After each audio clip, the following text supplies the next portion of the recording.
নমস্কার। আজকে আপনাদের শোনাতে চলেছি শৈলজানন্দ মুখোপাধ্যায়ের থ্রিলার বধূবরণ। নারীর সঙ্গে এমনি করিয়াই জীবনে তাহার প্রথম পরিচয়। বাসন্তী চিঠি লিখাইতে আসে, বলে, লেখো প্রাণেশ্বর। প্রাণেশ্বরের অর্থ বুঝিবার মতো বয়স তখন ননীমাধবের হইয়াছে। মুখ কান তাহার লাল হইয়া ওঠে। সলজ্জ একটুখানি হাসিয়া ঘাড় নাড়িয়া বলে, না। কিন্তু না বলিলেই চলে না। বাসন্তীর শহরের স্বামী সেদিন তাহাকে গেয় ভূত বলিয়া উপহাস করিয়া গেছে, সুতরাং উহা তাহাকে লিখিতেই হইবে।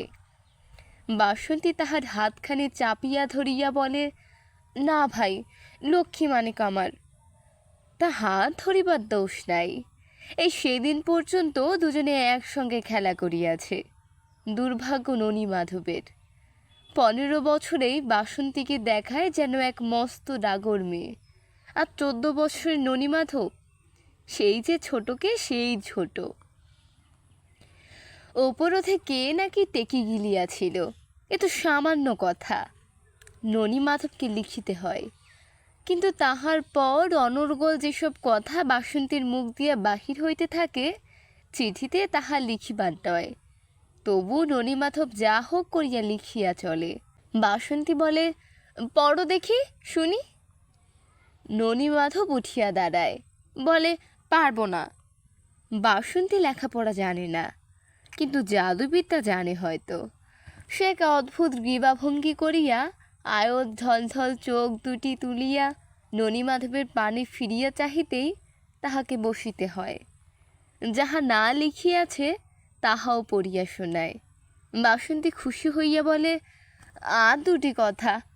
ননীমাধব আবার বাকিয়া বসে, কিন্তু এবার আর চোখের চাহনি দিয়া নয়, গ্রীবাভঙ্গি করিয়া নয়। বাসন্তী হাত ধরিয়া টানিয়া তাহাকে কাছে বসায়। বসাইয়া কি যে করে কে জানে। ননীমাধব তৎক্ষণাৎ গলিয়া জল হইয়া গিয়া আবার লিখিতে শুরু করে।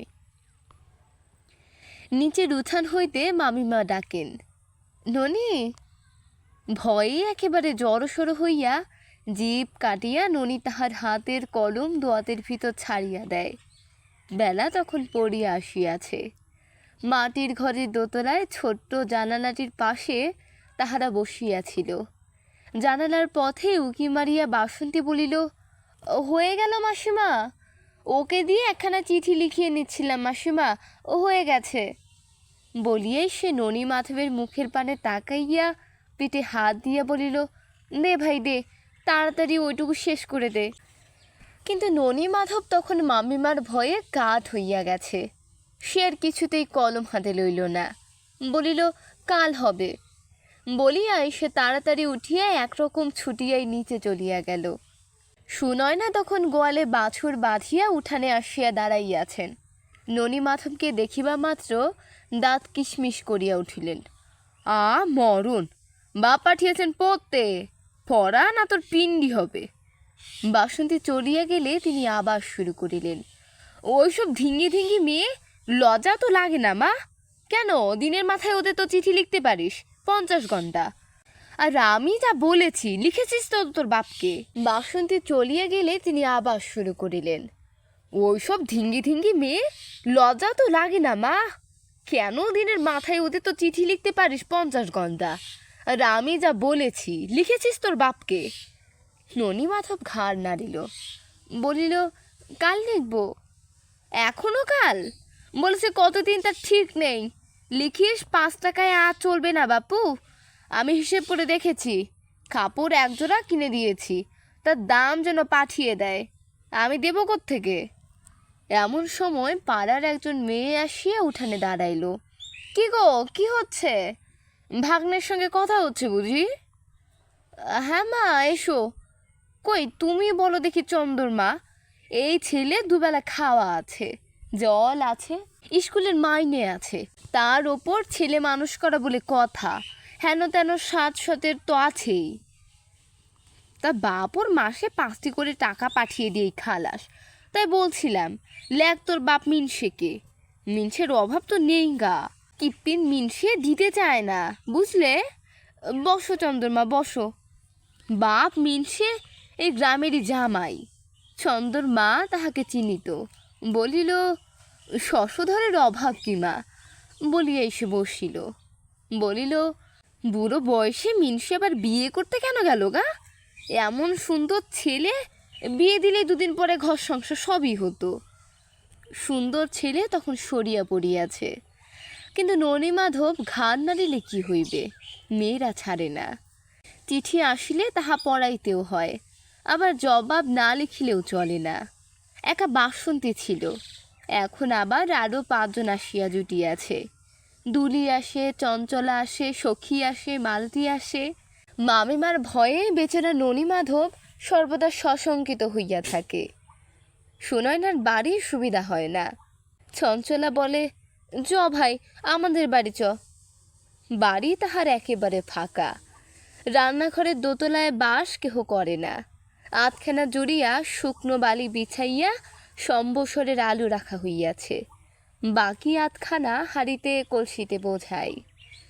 তাহারই এক পাশে কোনো মতে একটুখানি জায়গা করিয়া লইয়া চঞ্চলার চিঠি লেখা চলে। চঞ্চলার চিঠি লেখা না ছাই, চিঠি লেখাইতে সে জানে না। ননীমাধবের কাছে গিয়া বসিয়া বলে, দে না ভাই একটা জবাব লিখে। ও কি লিখেছে দেখলি তো?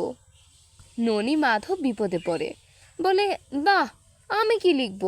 তোর চিঠি তুই বল, আমি লিখি। চঞ্চলা বলিবার চেষ্টা করে। একটুখানি সরিয়া বসিয়া চোখ বুজিয়া কিয়ৎক্ষণ ধ্যানস্থ হইয়া ভাবে, তাহার পর খিলখিল করিয়া হাসিয়া ওঠে। না, আমি পারব না বলতে। ননীমাধব তখন নিজেই লিখিতে শুরু করে। লেখে, শ্রী চরণ কমলেশু, আপনি কেমন আছেন? আমি ভালো আছি। লিখিয়া পড়িয়া শোনায়। ননীও হাসে, চঞ্চলাও হাসে। হাসিতে হাসিতে একেবারে গড়াইয়া পড়ে। চঞ্চলা বলে, বাস, এবার ঠিকানা লিখে ফেলে দাওগে, যাও। এমন সময় সিঁড়ির দরজায় শব্দ হয়। সহসা হাসি থামাইয়া চঞ্চলা বলে, কে? ননীমাধব ভয়ে জড়সড় হইয়া জিভ কাটিয়া সরিয়া বসে। চুপি চুপি বলে, কে ভাই, মামি নয় তো? না, বলিয়া চঞ্চলা উঠিয়া গিয়া খিল খুলিয়া দেখে মালতী। হোমা, তুই? হাসিতে হাসিতে দুমদুম করিয়া সিঁড়ি বাহিয়া দুজনেই উপরে উঠিয়া আসে। মালতীরও চিঠি লিখাইবার কথা ছিল। চঞ্চলা বলে, তুই ভাই আগে লেখা। ঠোঁট উল্টাইয়া মালতী বলে, না ভাই, আমারও তো শখ নাই। তার চেয়ে আয়, বরং আমরা বউ বউ খেলি। বউ বউ খেলা তাহারা ছোটবেলায় খেলিয়াছে। খেলাটা ভারী মজার খেলা। চঞ্চলা প্রথমে রাজি হয় না, কিন্তু মালতী ছাড়িল না, বলিল, না ভাই, খেলতেই হবে। ননীমাধব দেখিল চিঠি লেখার চেয়ে বউ বউ খেলা ঢের ভালো। 2 জন মেয়ে, 1 জন বউ, 1 জন ননদ। ননীমাধব হইল বর, কিন্তু কে ননদ আর কে বউ এ লইয়া বসটা বাঁধিল। শেষে মালতীরই হইল জিত। তাহার বউ হইবার বড় স্বাদ। নিচে সিঁড়িটা হইল তাহাদের বাড়ি, আর উপরের ঘরখানা হইল কলিকাতা শহর। কলিকাতায় ননীমাধব চাকরি করে। হঠাৎ একদিন উপরের কলিকাতা হইতে চাকুরি করিয়া হাসি মুখে ননীমাধব তাহার নিচের সিঁড়ির ঘরে আসিয়া পৌঁছিল। কিন্তু আসিয়াই দেখে মহামারী কাণ্ড। ননদ ভাতে ঝগড়া করিয়া 2 জনে 2 সিঁড়ির ধাপে গম্ভীর মুখে বসিয়া আছে। 2 দিন ধরিয়া তাহাদের রান্না নাই, খাওয়া নাই, কথা কত একেবারেই বন্ধ হইয়াছে। বউ কাঁদিয়া কাটিয়া ঝগড়ার বিবরণ তাহাকে যাহা জানাইল, শুনিয়া মনে হইল বোনের দোষ। আমার বউয়ের কাছে হইতে উঠিয়া বোনের কাছে গিয়া বসিতেই বোন যাহা বলিল তাহাতে মনে হইল বউয়ের দোষ। কি করিবে বেচারা, তো তখন ভাবিয়াই অস্থির। চুপি চুপি বউয়ের কাছে পরামর্শ চাইতেই অভিমান করিয়া মুখ ফিরাইয়া বউ বলিল, যাও। অনেক সাধ্য সাধনা করিয়া বউয়ের মান যখন ভাঙিল, বউ তখন ধরিয়া বসিয়াছে সে আর এমন মুখরা ননদের কাছে বাস করিবে না। করিতে হইলে কোন দিন বিষ খাইয়া মরিবে। সুতরাং তাহাকে কলিকাতায় লইয়া যাওয়া হোক। ননি মাধব বোনকে অনেক করিয়া বুঝাইতে লাগিল। মালতী চোখ টিপিতেই বুঝিতে তাহার দেরি হইল না। ননি মাধব তৎক্ষণাৎ তাহার কোচর হইতে 15টি আলুর টাকা গুনিয়া গুনিয়া চঞ্চলার আঁচলে ফেলিয়া দিয়া বউকে লইয়া কলকাতা রওনা হইল। কলিকাতা হইতে তাহারা আর ফেরে না। বোনের রাগ তখন পড়িয়া গেছে। ক্রমাগত চেঁচাইয়া চেঁচাইয়া চিঠি পাঠাইতে থাকে। বাবারে বাবা, টাকা ফুরিয়ে গেল, এবার আমি খাই কি? টাকা না পাঠালে এবার আমি পরের বাড়ি ভাত রাঁধবো গিয়ে। আমার এখানে একা ফেলে রেখে কেমন নিশ্চিন্তে আছে দেখো তো। কিন্তু অন্ধকার সিঁড়ির নিচে মশা ভন ভন করিতেছিল। অনেকক্ষণ বসিয়া বসিয়া চঞ্চলা সত্যই একটুখানি চঞ্চল হইয়া উঠিল। বলিল, না ভাই, এসো এবার। দুজনেই নামিয়া আসিল। চঞ্চলা বলিল, এবার ভাই আমি বউ হব। মালতী বলিল, না ভাই, অনেকক্ষণ এসেছি, যাই এবার, মা বকবে। চঞ্চলা বলিল, তবে আবার কাল খেলবো, তুই আসবি তো ভাই? ননি মাধব ঘাড় নাড়িয়া বলিল, হ্যাঁ। ননি মাধবের বাবার কাছ হইতে চিঠির জবাব আসিয়াছে। শশধর লিখিয়াছেন 5 টাকার বেশি তিনি পাঠাইতে পারিবেন না। একটি ছেলের জন্য মাসিক 5 টাকাই যথেষ্ট। চিঠির খবর ননিমাধব দিন 5-6 চাপিয়া রাখিয়াছিল। মামিমা ক্রমাগত জিজ্ঞাসা করেন, হ্যাঁ রে, চিঠি তুই লিখেছিলি তো, না মিথ্যে কথা বলছিস? ননিমাধব বলে, লিখেছি। কিন্তু চিঠির জবাব যখন কিছুতেই আসে না, তখন সুনয়না তাহাকে এবং তাহার বাবাকে উদ্দেশ্য করিয়া এমন সব কটু কথা বলিতে শুরু করিলেন, যাহা শুনিলে মানুষের রাগ হইবারই কথা। ননি মাধব তখন আর সংবাদটা চাপিয়া রাখা উচিত মনে করিল না। বইয়ের দপ্তর খুলিয়া তাহার একটি পাঠ্যপুস্তকের ভিতর হইতে সযত্ন রক্ষিত তাহার পিতার চিঠিখানি আনিয়া মামিমার পায়ের কাছে ফেলিয়া দিয়া ম্লান মুখে সেইখানেই দাঁড়াইয়া রহিল। সুনয়না ভাবিয়াছিলেন, ঠাকুর জামাইয়ের অগাধ সম্পত্তি, তাও আবার একটি মাত্র ছেলে। 10টি করিয়া টাকা সে তো নিশ্চয়ই পাঠাইবে, এমনকি বেশি পাঠাইতেও পারে। চিঠি এতদিন তাহার না লেখানোই অনুচিত হইয়াছে। বলিলেন, পড় বাবা, পড়ে শোনা, আমি তো আর পড়তে জানি নে। ননি মাধব ধীরে ধীরে চিঠিখানি পড়িয়া শুনাইল। সুনয়নার মুখ চোখ তখন লাল হইয়া উঠিয়াছে। গম্ভীরভাবে বলিলেন, বলিয়া গুম হইয়া বসিয়া রহিলেন। পরদিন হইতে ননি মাধবের আর স্বস্তি রহিল না। উঠিতে বসিতে যখন তখন মামিমা তাহাকে যা তা বলিতে আরম্ভ করিলেন। সব দোষ যেন তাহারই। বেচারা চোরের মতো ঘরে আসিয়া ঢোকে, আবার চোরের মতো বাহির হইয়া যায়। কি যে করিবে কিছুই ভাবিয়া পায় না। একবার ভাবে তাহার বাবাকে একখানা চিঠি লিখিবে, আবার ভাবে কাজ নাই। এমনি করিয়া যতদিন চলে চলুক। বাবাকে জীবনে সে তাহার খুব কমই দেখিয়াছে। লিখিতে ভয়ও করে, আবার লজ্জা হয়। ভাবে এই লইয়া মালতীর সঙ্গে একবার পরামর্শ করিবে।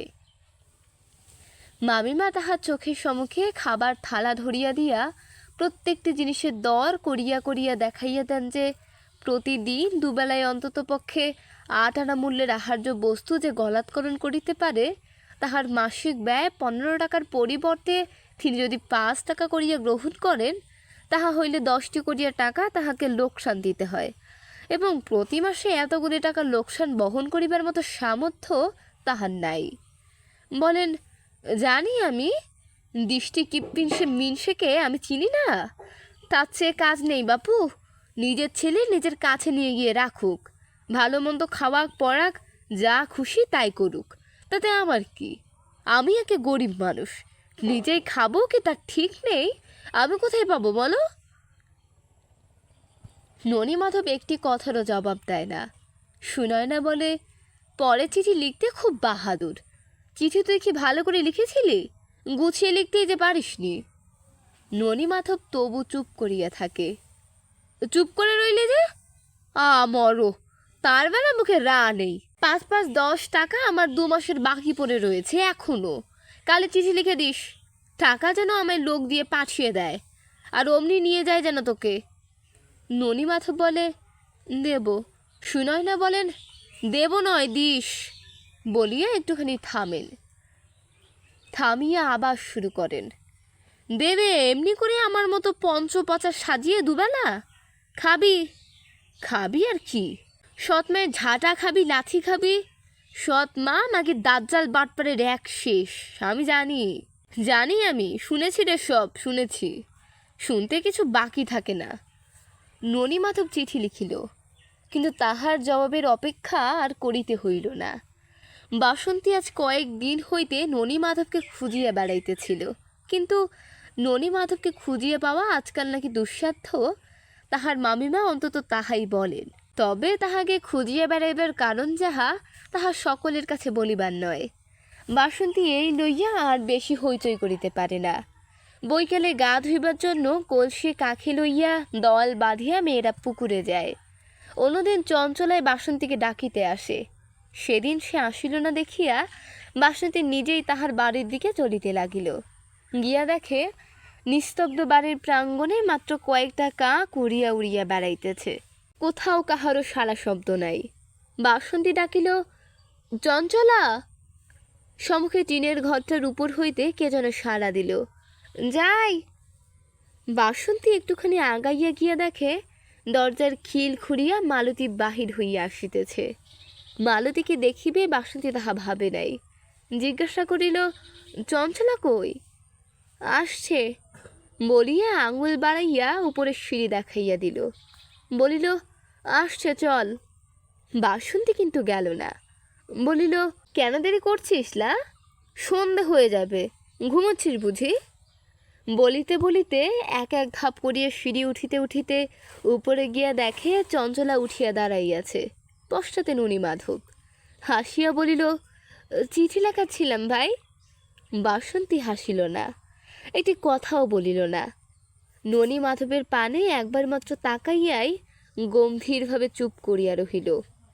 বৈকালে ৩-৪ জনে দল বাঁধিয়া পুকুরে যাওয়া তাহাদের প্রতিদিনের অভ্যাস। হাসিতে গল্পে সময়টা তাহাদের কাটে ভালো। সেদিন বাসন্তীর মুখ দিয়া আর কথা সরে না। বেশি কথা বলা চঞ্চলার স্বভাব নয়। কথা বলিতেছিল মালতী।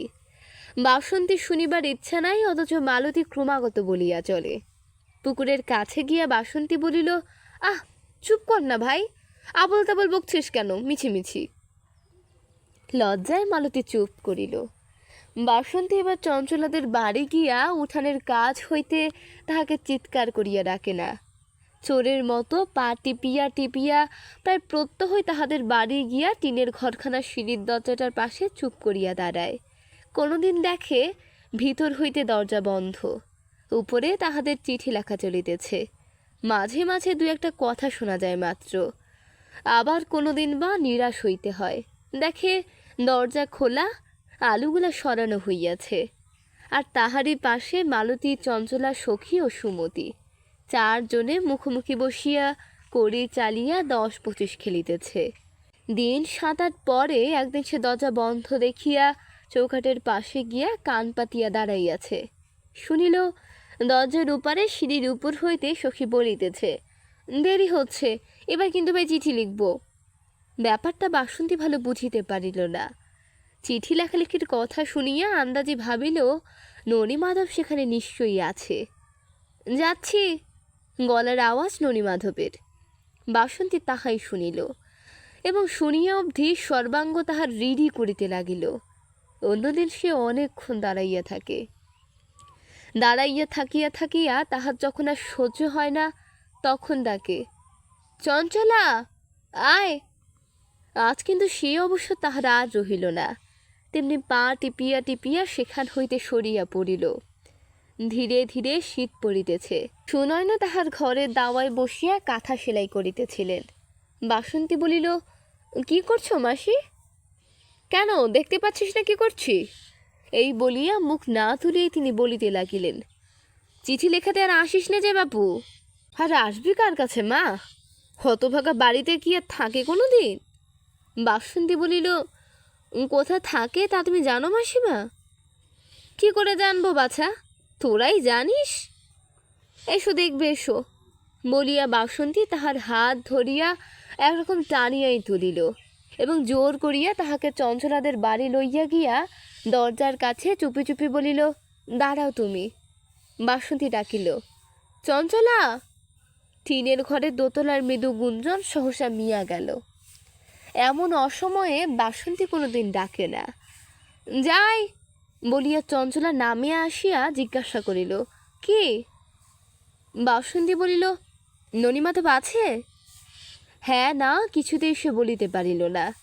দূরে সুনয়নাকে দাঁড়াইয়া থাকিতে দেখিয়া হতভম্ব হইয়া শুকনো মুখে শুধু একবার ঘাড় নাড়িয়া জানাইল, আছে। বাসন্তী বলিল, ডাকো। চঞ্চলা ডাকিতেই চোরের মতো ধীরে ধীরে ননিমাধব আসিয়া দাঁড়াইল। সুনয়না ইতিমধ্যে অনেকখানি আগাইয়া আসিয়াছেন। তিনি আর কোনো কথাটি বলিলেন না। টপ করিয়া বা হাত দিয়া তাহার চুলের মুঠি ধরিয়া যৎপরনাস্তি প্রহার লাগাইয়া দিলেন। ননিমাধবের মুখ দিয়া একটি কথাও বাহির হইল না। চোখ দিয়া দরদর করিয়া জল ঝরিতে লাগিল। সুনয়নার তখন রোগ চাপিয়া গেছে। কিছুতেই তিনি থামিতেছেন না দেখিয়া বাসন্তী জোর করিয়া তাহার হাত ধরিয়া থামাইয়া দিল। সুনয়নার আগে থরথর করিয়া কাঁপিতে কাঁপিতে বলিলেন, হা হতভাগা!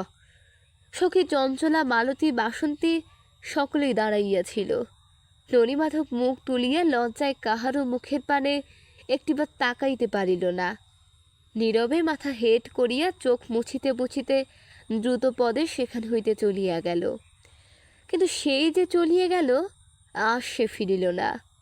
5-6 ক্রোশ দূরের একটা গ্রামে দেখা গেল রাত্রি প্রায় দ্বীপ্রহরের সময় ননিমাধব মাত্র তাহার কাপড়খানি গায়ে দিয়া চারিদিকে প্রাচীর ঘেরা একখানি বাড়ির দরজায় গিয়া ডাকাডাকি করিতেছে। অগ্রহায়ণের শেষ সকাল সন্ধ্যায় আজকাল রীতিমতো শীত। ছেলেটা বোধ করি এতখানি পথ একরকম ছুটিয়াই আসিয়াছে। তাহা না হইলে আজ আর তাহাকে এই শীতের রাত্রে থরথর করিয়া না কাঁপিয়া এমন সোজা হইয়া দাঁড়াইয়া থাকিতে হইত না। অনেক ডাকাডাকির পর একটি মেয়ে আসিয়া দরজা খুলিয়া দিল। ছিপছেপে দোহাদা গরণ, বয়স 20 কি 25 কিছুই বুঝিবার উপায় নাই। বা হাতে একটি কেরোসিনের কুপি। সেই আধো আলো আধো অন্ধকারে দেখা গেল মুখখানি সুন্দর, চোখ দুটি ঢলঢলে। আন্দাজে ঠাহর করিয়া ননিমাধব হেট হইয়া একটি প্রণাম করিল। পায়ে হাত দিয়া উঠিয়া দাঁড়াইয়া বলিল, বাবা আছেন? মেয়েটি জিজ্ঞাসা করিল, তুমি কে? আমি ননিমাধব। ও বলিয়া ঠোঁটের ফাঁকে একটুখানি হাসিয়া মেয়েটি তাহাকে আলো দেখাইয়া বলিল, এসো। পাকা ইটের ছোট্ট একটি একতলা বাড়ি, সম্মুখে একখানি রক। সিঁড়ি দিয়া উঠিয়া গিয়া দরজার কাছ হইতে ভিতরেই একটা তক্তাপোষের দিকে অঙ্গুলি নির্দেশ করিয়া দিয়া মেয়েটি বলিল, যাও ওইখানে, জ্বর হয়েছে তোমার বাবার। মিনিট 15-20 মেয়েটিকে আর দেখা গেল না। ঘরের এক কোণে একটি লণ্ঠন জ্বলিতেছিল। তক্তপোষের উপর আপাত মস্তক ল্যাপ মুড়ি দিয়া বোধ করে তাহার বাবা শুইয়া আছেন। ননিমাধব শিয়রের কাছে গিয়া চুপ করিয়া বসিল। কিন্তু মেয়েটি পুনরায় ফিরিয়া আসিয়া ঘরে ঢুকিতেই দেখে ননিমাধব তখনও তেমনি চুপটি করিয়া হেট মুখে বসিয়া আছে। লজ্জায় বোধহয় বাবাকে সে তাহার ডাকিতে পারে নাই। জোরে জোরে বলিল, ওগো শুনছ? দেখো দেখো কে এসেছে। হঠাৎ ডাক শুনিয়া শশধরের ঘুম ভাঙিয়া গেল। কথাটা ভালো শুনিতে পান নাই। মুখের ঢাকা খুলিয়া হতভম্বের মতো চোখ চাহিয়া বলিলেন, কি? দেখো তাকিয়ে কে এসেছে দেখো। কে? বলিয়া পাশ ফিরিয়া চাহিতেই দেখেন ননিমাধব। দেখিয়েই একটুখানি অবাক হইয়া গেলেন। বলিলেন, তুই এত রাত্রে? মেয়েটি জবাব দিল, এসেছে হয়তো রাগটা করে। গায়ে জামা নেই, পায়ে জুতো নেই, খোঁচার খুঁটে গা ঢেকে এসেছে। ল্যাপের ভিতর হইতে একখানা হাত বাহির করিয়া ছেলের হাতখানা চাপিয়া ধরিয়া বাবা জিজ্ঞাসা করিলেন, হ্যাঁ রে। নীরবে শুধু একবার ঘাড় নাড়িয়া ননিমাধব বসিয়া রহিল। তাহার পর অত্যন্ত ধীরে ধীরে কহিল, আর আমি ওখানে থাকবো না। শশধর কোনো কথাই বলিলেন না। মেয়েটি সম্মুখে দাঁড়াইয়াছিল। একবার শুধু তাহার মুখের পানে তাকাইয়া একটি নিঃশ্বাস ফেলিলেন মাত্র। সকলেই চুপ। মেয়েটি সেখান হইতে সরিয়া গিয়া পাশের ঘরের দরজা খুলিয়া ভিতরে ঢুকিল। ননিমাধবের হাতখানি আরেকবার চাপিয়া ধরিয়া শশধর জিজ্ঞাসা করিলেন, 5 টাকার বেশি দিতে চায়নি, তাই কিছু বলেছে ঠিক না? ননীমাধব ঘাড় নাড়িয়া বলিল, হ্যাঁ। শশধর বলিলেন, তা জানি, মাগি চামারের এক শেষ। বলিয়াই ডাকিলেন, মায়া। ঘরের ভিতর হইতে মেয়েটি সাড়া দিল, কি? খাবার টাবার কিছু? জানি গো জানি, তুমি চুপ করো। বলিয়া মায়া তৎক্ষণাৎ বাহিরে আসিয়া বলিল, এসো ননীমাধব, বাইরে জল আছে বালতিতে, হাত পা ধোও, ধুয়ে এসে তুমি খাবে এসো। খাইতে বসিয়া ননীমাধব দেখে মামিমার কথা একদম ভুল। দিব্যি পরিপাটি করিয়া কার্পেটের একখানি আসন পাতিয়া খাইতে দেওয়া হইয়াছে। পঞ্চপচার না হোক, আহারের পরিমাণ কম নয়। তরি তরকারি, ডাল, ভাত, এমনকি আস্ত একটা মাছের মুড়ো পর্যন্ত দেওয়া হইয়াছে। হাসিতে হাসিতে মায়া তাহার সম্মুখে আসিয়া বসিল। বসিয়া বলিল, লজ্জা করিস না ননীমাধব। তাহার পর কত কথা। রাতের রান্না আমি সবই রেখে দিই, কাল সকালে খাই।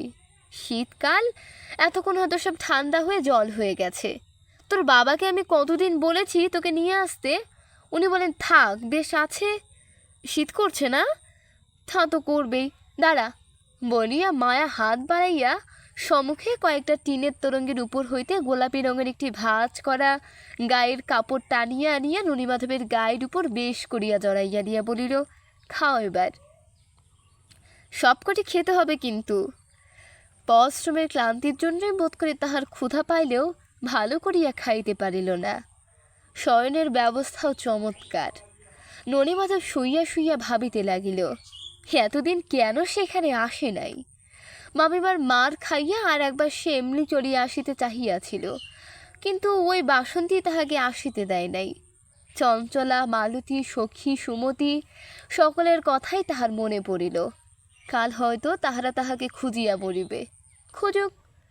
মায়া অনেকক্ষণ পর্যন্ত তাহার বিছানার এক পাশে হাতের উপর মাথা রাখিয়া শুইয়া শুইয়া গল্প করিয়া গেছে। দেখিতে সে অনেকটা বাসন্তীর মতোই। তাহাকে সে যে কি বলিয়া ডাকিবে তাহাও সে কিয়ৎক্ষণ ধরিয়া চিন্তা করিল। নিজের মা তাহার অতি শৈশবেই মরিয়াছে। মা বলিয়া আজ পর্যন্ত কাহাকেও সে ডাকে নাই। ননীমাধবের কেমন যেন লজ্জা করিতে লাগিল। এমনি করিয়া একথা সে কথা ভাবিতে ভাবিতে সে ঘুমাইয়া পড়িয়াছিল। সকালে চোখ মেলিয়া দেখে মায়া আবার কখন তাহার পাশে আসিয়া শুইয়াছে। দিনের আলোয় ননীমাধব তাহার ঘুমন্ত মুখখানি ভালো করিয়া একবার দেখিয়া লইতেছে। এমন সময় মায়ার ঘুম ভাঙিল। হঠাৎ চোখাচোখি হইতেই ননীমাধবকে সে তাহার কোলের কাছে টানিয়া ঈষৎ হাসিয়া জিজ্ঞাসা করিল, তাকিয়েছিলে যে অমন করে? নিতান্ত লজ্জিত হইয়া ননীমাধব হাসিয়া মুখ নামাইল। রাত্রে যাহাকে সে বাসন্তীর মতো দেখিয়াছিল, দিনের আলোয় তাহাকে সে আর এক রকম দেখিল। সে যে এত সুন্দর, গত রাত্রের অস্পষ্ট আলোকে তাহা সে বুঝিতে পারে নাই।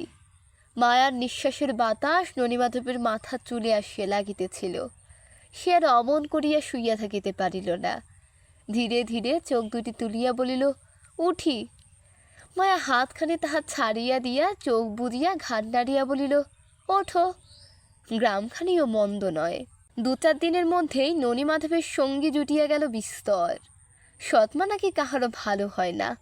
ননীমাধবেরও ধারণা ছিল তাই, কিন্তু তাহার কপাল ভালো। আসিয়া অবধি সে ধারণা তাহার বদলাইয়া গেছে। বাপের অবস্থা ভালো, তাহা সে পূর্বেই শুনিয়াছিল। আসিয়া দেখে সত্যই তাই। কোন দিক দিয়ে অভাব অনটন কোনোদিন তাহার নজরে পড়ে না। বুড়া বাপ বোধ করে তাহার একটুখানি কৃপণ। রোজ সকালে জেলে আসিয়া খিড়কির পুকুরে জাল ফেলে। রান্নাঘরের পাশে ঘাটে যাইবার ছোট দরজাটির ফাঁকে মাথা গলাইয়া চুপি চুপি ডাকে, মা ঠাকুরন। মা ঠাকুরন বটি হাতে লইয়া গিয়া মাঝ ভাগ করিয়া ঘাট হইতে একেবারে কুটিয়া বাছিয়া ঘরে লইয়া আসে। ননীমাধব সেদিন কাছেই দাঁড়াইয়াছিল। মায়া তাহার গলা জড়াইয়া কানের কাছে মুখ লইয়া গিয়া চুপি চুপি বলিল, যা তো ননি, কাপড়ের তলায় মাছটা লুকিয়ে একেবারে এইখানে নিয়ে আয়। কিন্তু অমন করিয়া চুপি চুপি বলিবার প্রয়োজন ছিল না। ননীমাধব বলিল, বাবা তো বাড়িতে নেই। মায়া বলিল, তা হোক, আসতেই বা কতক্ষণ। সত্যিই আসিলেন। আঁচলের তলা হইতে মাছটি ননিমাধব বাহির করিতে যাইবে, এমন সময় সদর দরজার কাছে খুক খুক করিয়া কাশির শব্দে তাকাইয়া দেখে তাহার বাবা। ওটা কি রে? ননিমাধব না পারিল জবাব দিতে, না পারিল তাহার মুখের পানে তাকাইতে। সকরুণ দৃষ্টিতে একবার সে মায়ার মুখের পানে তাকাইল মাত্র। মায়া উনানের কাছে বসিয়াছিল। তৎক্ষণাৎ সে হাসিয়া মুখ ফিরাইয়া উঠিয়া দাঁড়াইল। কেন, তোমার মধ্যে কেন? আর কিছু নয়, একটা মাছ। ঘাড় নাড়িয়া শশধর বলিলেন, জানি, কিন্তু মাছগুলি বড় হতে দিলে না দেখছি। মায়া বলিল, দুটো নয়, 10টা নয়, একটা ছেলে কতদিন পরে বাড়ি এলো, তোমার পুকুর ভরা মাছ, কি যে বলো তুমি। বলি আমার মাথার মুন্ডু, ছেলে না হয় আজ 10 দিন এসেছে, মাছ ধরা চলছে সেই পুজো থেকে ইস্তো আজ পর্যন্ত, একদিনের জন্য তো কামাই নেই। কত আর বলবো তোমাকে, বলে বলে হয়রান হয়ে গেলাম। বলিতে বলিতে তিনি ঘরে গিয়া ঢুকিলেন। মাছটা নামাইয়া রাখিতে বলিয়া মায়াও তাহার পিছু পিছু গেল। জানি আমি, সকাল থেকে রোদ্দুরে ঘুরলে মাথার কখনো ঠিক থাকে মানুষের?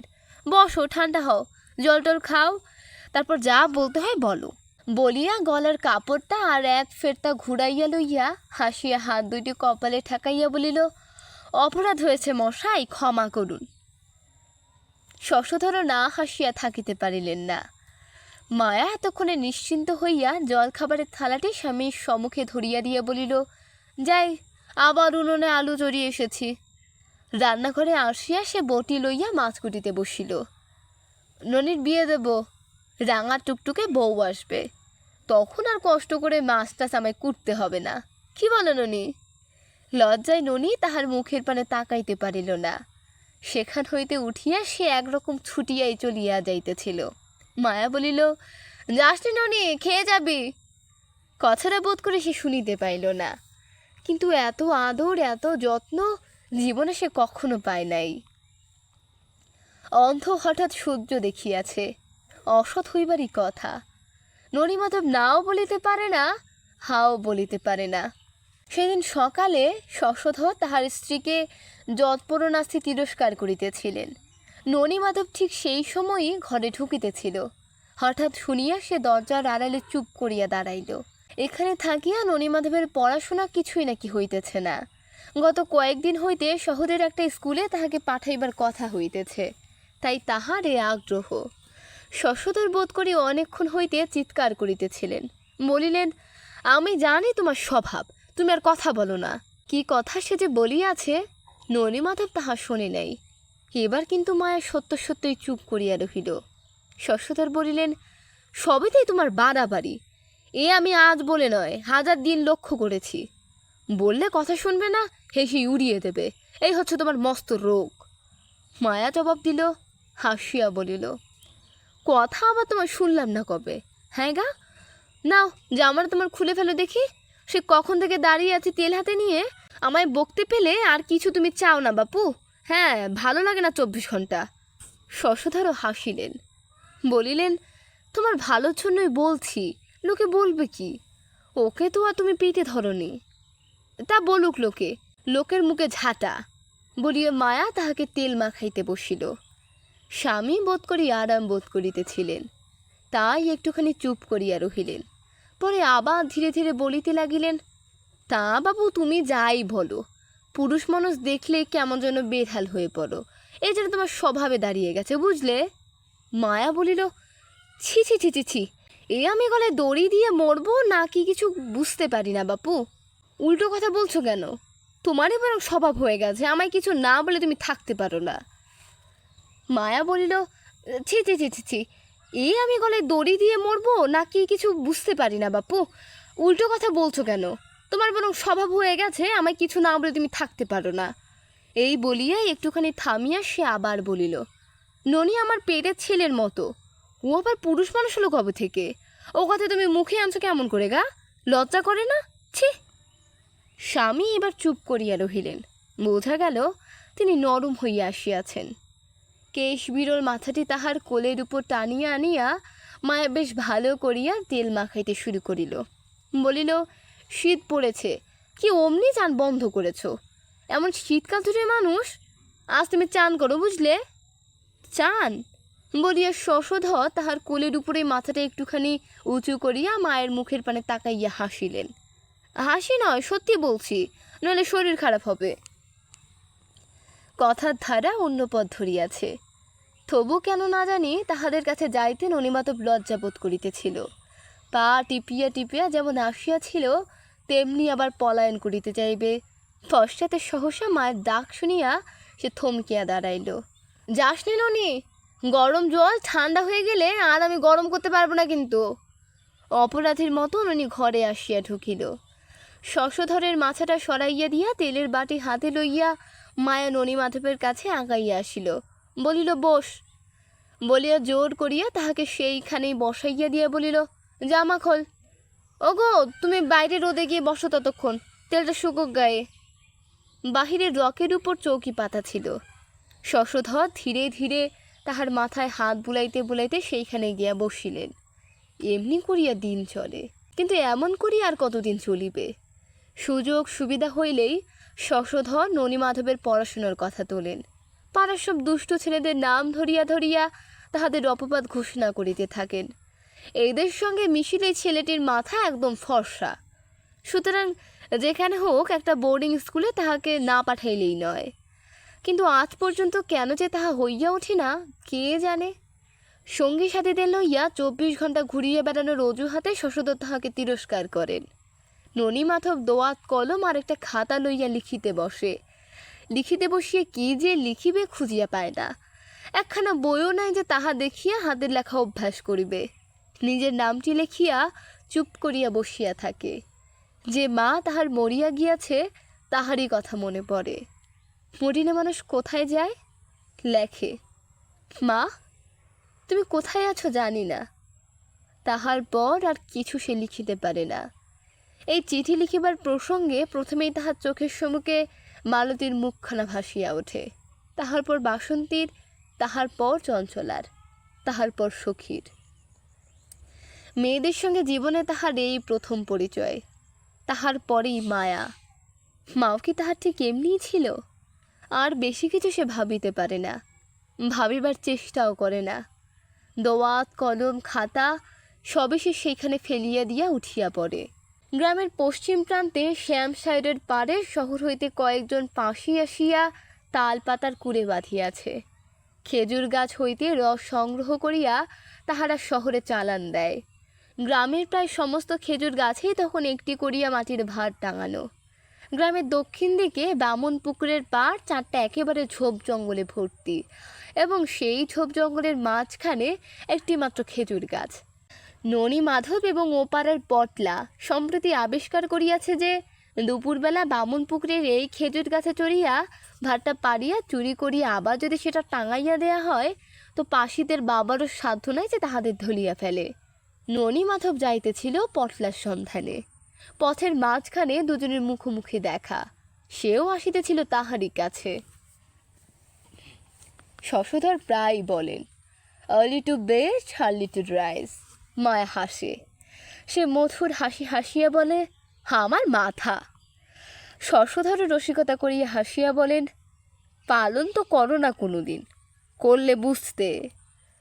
কথাটার মানে সেদিন তিনি তাহাকে বুঝাইয়া দিয়াছেন। মায়া বলে, তুমি পালন করছো তো? তাহলেই হলো। স্বাস্থ্যের উন্নতি তোমার হোক, তাহলেই আমার হবে। সন্ধ্যা তখন সবে 7টা কি 7:30টার বেশি নয়।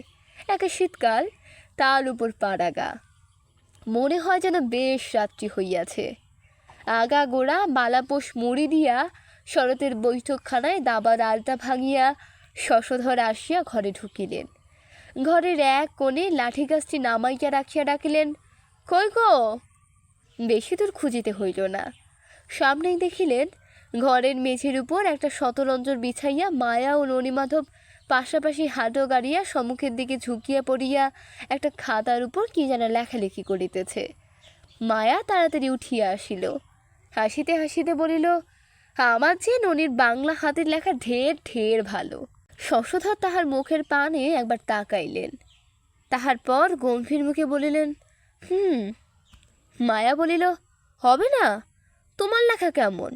বাপকা বেটা, না সেই কি বলে না, দুধ ছাই। আমার ওসব হয় না বাপু কিছুতেই।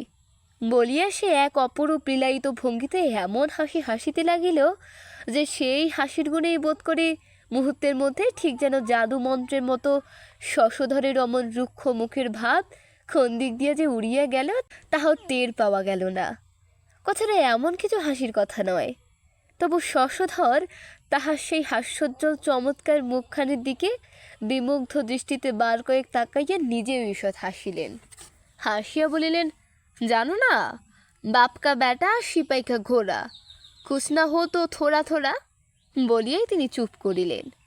চোখ মুখের ভাব দেখিয়া বোঝা গেল সহসা তিনি অত্যন্ত উল্লসিত হইয়া উঠিয়াছেন। শশধর একবার হাসিলেন। মায়া বলিল, দেখো বলেছিলাম না ঠান্ডায় বেরিও না, লাগিয়েছ তো ঠান্ডা। বেশ হয়েছে, নাও শো, পা একটুখানি তেল মালিশ করে দিই। বিছানা পাতাই ছিল। শান্ত শিষ্ট ছেলেটির মতো শশধর তৎক্ষণাৎ শুইয়া পড়িতেছিলেন। হঠাৎ জিজ্ঞাসা করিলেন, বাজো কটা? ও, তোমার আবার আর্লি টু বেড আছে যে। আচ্ছা, তবে খেয়ে নাও আগে। বলিয়া মায়া তাহাকে খাইবার জন্য আসন পাতিয়া জল গড়াইতে বসিল। ননিকেও দিলে না কেন? বেশ, তাহলেই হয়েছে। একটি খাবারে হাত দেবে না, বসবে আর উঠবে। বলিয়া সে স্বামীর সম্মুখে খাবার থালা ধরিয়া দিল। স্বামীর আহারাদি শেষ হইলে মায়া হাসিয়া বলিল, এসো তোমার আর্লি টু বেড করে দি। হেসো বলিয়া তেলের বাটি হাতে লইয়া মুখ টিপিয়া টিপিয়া হাসিতে লাগিল। গুড়গুড়ির নল মুখে দিয়া শশধর শয্যা গ্রহণ করিলেন। মায়া তাহার পায়ের উপর মাথা ঠেকাইয়া প্রণাম করিয়া একখানে পা তাহার কোলের উপরে সঙ্গে ধীরে ধীরে টানিয়া লইল। সেবা শুশ্রূষার মায়ার হাত বড় চমৎকার। স্বামীর হাত হইতে গড়গড়ার নলটা অনেকক্ষণ খসিয়া পড়িয়াছিল। তাহার পর ঘর ঘর করিয়া নাক ডাকিয়া উঠিতেও দেরি হইল না। মায়া ধীরে ধীরে আরেকটি প্রণাম করিল। কোল হইতে তাহার পা দুইটি নামাইয়া দিয়া অত্যন্ত সন্দর্পণে গায়ের উপর আগা গোড়া ল্যাপ চাপাইয়া দিয়া পা টিপিয়া উঠিয়া গিয়া বলিল, নাও, খুব লেখাপড়া হয়েছে, তোলো এবার তোমার সবে, তোলো এবার তোমার সব। ননিমাধব তাহার মুখের পানে তাকাইয়া দোয়াত কলম তুলিয়া রাখিল।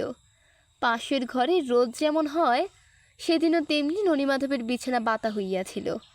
আহারাদির পর শোবার ঘরে ঢুকিয়াই ননিমাধব বলিল, আজ আমি পটলাদের ঘরে শোব। মায়া একটুখানি বিস্মিত হইয়া গিয়া স্ফীত হাস্যে তাহার মুখের উপর একাগ্র দৃষ্টি নিবদ্ধ করিয়া কহিল, কেন? কিন্তু এ কেনর জবাব সে দিতে পারিল না। ননিমাধব মাথা নত করিয়া সেইখানেই দাঁড়াইয়া রহিল। মায়া আর তাহার জবাবেরও অপেক্ষা করিল না।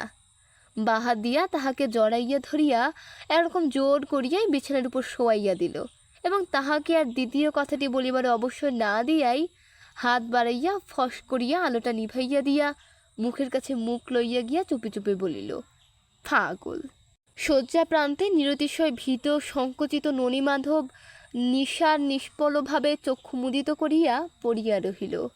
আর তাহারই একান্ত সন্নিকটে ঘন সতেজ পুষ্পিত যৌবনা লতার মতো অনিন্দ সুন্দরী মায়া তাহাকে নিবিড় আলিঙ্গনে আবেষ্টন করিয়া তাহার দুই পরিপৃষ্ট গণ্ডদেশে কৃষ্ণ কুঞ্চিত কেশাবৃত ললাটে মুদিত পক্ষ দুই চক্ষে সুচারু দুই ওষ্ঠপুরে ক্রমাগত চুম্বন করিয়া তাহাকে একেবারে উদ্ভ্রান্ত বিম্ফল করিয়া দিতে লাগিল।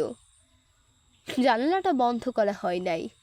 মৃদু জ্যোৎস্নালোকের একটি সুদীর্ঘ রেখা বাতায়ন পথ অতিক্রম করিয়া গৃহের অপর প্রান্তে আসিয়া পড়িয়াছে। বাহিরে হিমাচ্ছন্ন জ্যোৎস্নাময়ী রাত্রি, নিস্তব্ধ নির্জুপ্ত গ্রাম, নিদ্রিত গৃহস্বামীর নাসিকাধ্বনি ছাড়া আর কোথাও কোনো শব্দ পর্যন্ত শোনা যায় না। পরদিন হইতে ননিমাধবের মাথার ভিতরটা কেমন যেন সকল সময় ঝিমঝিম করিতে থাকে। মুখ তুলিয়া কথা কহিতে পারে না। 24 ঘন্টা বাহিরে বাহিরেই কাটায়। কিন্তু মায়া তাহাকে অমন করিয়া কিছুতেই থাকিতে দিবে না। আদৌ যেন তাহার আরও শতগুণ বাড়িয়া চলে। একটুখানি ফাঁক পাইলে হাসিয়া কাছে আসিয়া দাঁড়ায়। সোহাগ করিয়া মাথাটি তাহার বুকের উপর চাপিয়া ধরে, বলে, তোকে আমার কেন ভালো লাগে বলতো? ননিমাধব জবাবও দিতে পারে না, তাহার মুখের পানে তাকাইতেও পারে না। স্নেহ ভালোবাসা জীবনে যাহারা পায় না, বেশি পাইলে তাহারা আবার তাহা সহ্যও করিতে পারে না। তাই বোধ হয় হঠাৎ একদিন দেখা গেল কাহাকেও কিছু না বলিয়া ননীমাধব পলায়ন করিয়াছে। খেয়ে যে এই হতভাগার জীবন লইয়া এমন খেলা খেলিল জানি না। এতদিন তাহার কোনো খবর পাওয়া যায় নাই। হঠাৎ দেখা গেল রেলওয়ে কোম্পানির ছোট্ট একটি ব্রাঞ্চ লাইনে চলন্ত একটি ট্রেনের কামরায় ননীমাধব বসিয়া আছে। 14 বৎসরের ননীমাধবের বয়স তখন প্রায় 30-এর কাছাকাছি। তাপস বালকের মতো দেহে তাহার সে সুকুমার সৌন্দর্য আর নাই। চোখে মুখে কেমন যেন একটা রুক্ষ ভাব, মাথায় উস্কো খুস্কো অগোছালো চুল, পরনে খাকি রঙের আধা পায়জামা, গায়ে কামিজের উপর কোট, পায়ে জুতা মোজা ধুই। এতদিন কেমন করিয়া যে তাহার জীবন কাটিয়াছে কে জানে। দেখিলে মনে হয় ঝড় ঝঞ্ঝা অনেক তাহার মাথার উপর দিয়া পার হইয়াছে, কিন্তু সে পল্লী কিশোরের অটুট স্বাস্থ্যের এতখানি হানি করিতে পারে নাই। কামরায় আরও 2 জন যাত্রী, 2 জনে স্ত্রীলোক। 13-14 বৎসরের একটি মেয়ে সম্মুখের ব্রেঞ্চে তাহার এদিকে মুখ ফিরাইয়া শুইয়া আছে। পাশের ব্রেঞ্চে বোধ করি ওই মেয়েটারই মা আগামোড়া মুড়ি দিয়া সম্ভবত ঘুমাইয়া পড়িয়াছেন। ব্রাঞ্চ লাইনের ট্রেন। কামরার মাথার উপরে অনুজ্জ্বল একটি গ্যাসের আলো মিটমিট করিয়া জ্বলিতেছিল। তাহারই সেই স্থিমিত আলোক শিখায় দেখা গেল ছোট সেই ঘুমন্ত মেয়েটির গলায় হার, হাতে চুড়ি, কানে দুল। দুল দুটি বোধ করি হীরার, নইলে ওই সামান্য আলোকে আমার আগুনের মতো জ্বলবে কেন? ননীমাধব তাহার মুখের পানে না তাকাইয়া ঘন ঘন সেই জ্বলন্ত দুটি দুলের পানে তাকাইতেছিল। হঠাৎ কি মনে হইল কে জানে। ননীমাধব ধীরে ধীরে ব্রেঞ্চের এক কোণের দিকে সরিয়া গিয়া অত্যন্ত সন্দর্পণে হাত বাড়াইল বোধ করে খুলিয়া লইবার জন্যই। হাত তাহার এতটুকু কাঁপিল না। গত 10-15 বৎসর ধরিয়া এই কর্মে সে শুধু অভ্যস্ত হইয়াছে কিনা তাই বা কে জানে। কিন্তু আধো আলো আধো অন্ধকারে হয়তো ঠাউর হয় নাই। ঠান্ডা হাতের স্পর্শ পাইবা মাত্র মেয়েটি ধীরে ধীরে চোখ চাহিল। ননীমাধব তাহার হাত তখন সরাইয়া লইয়াছে। মেয়েটি চিৎকার করিল না, মুখে একটি কথাও বলিল না।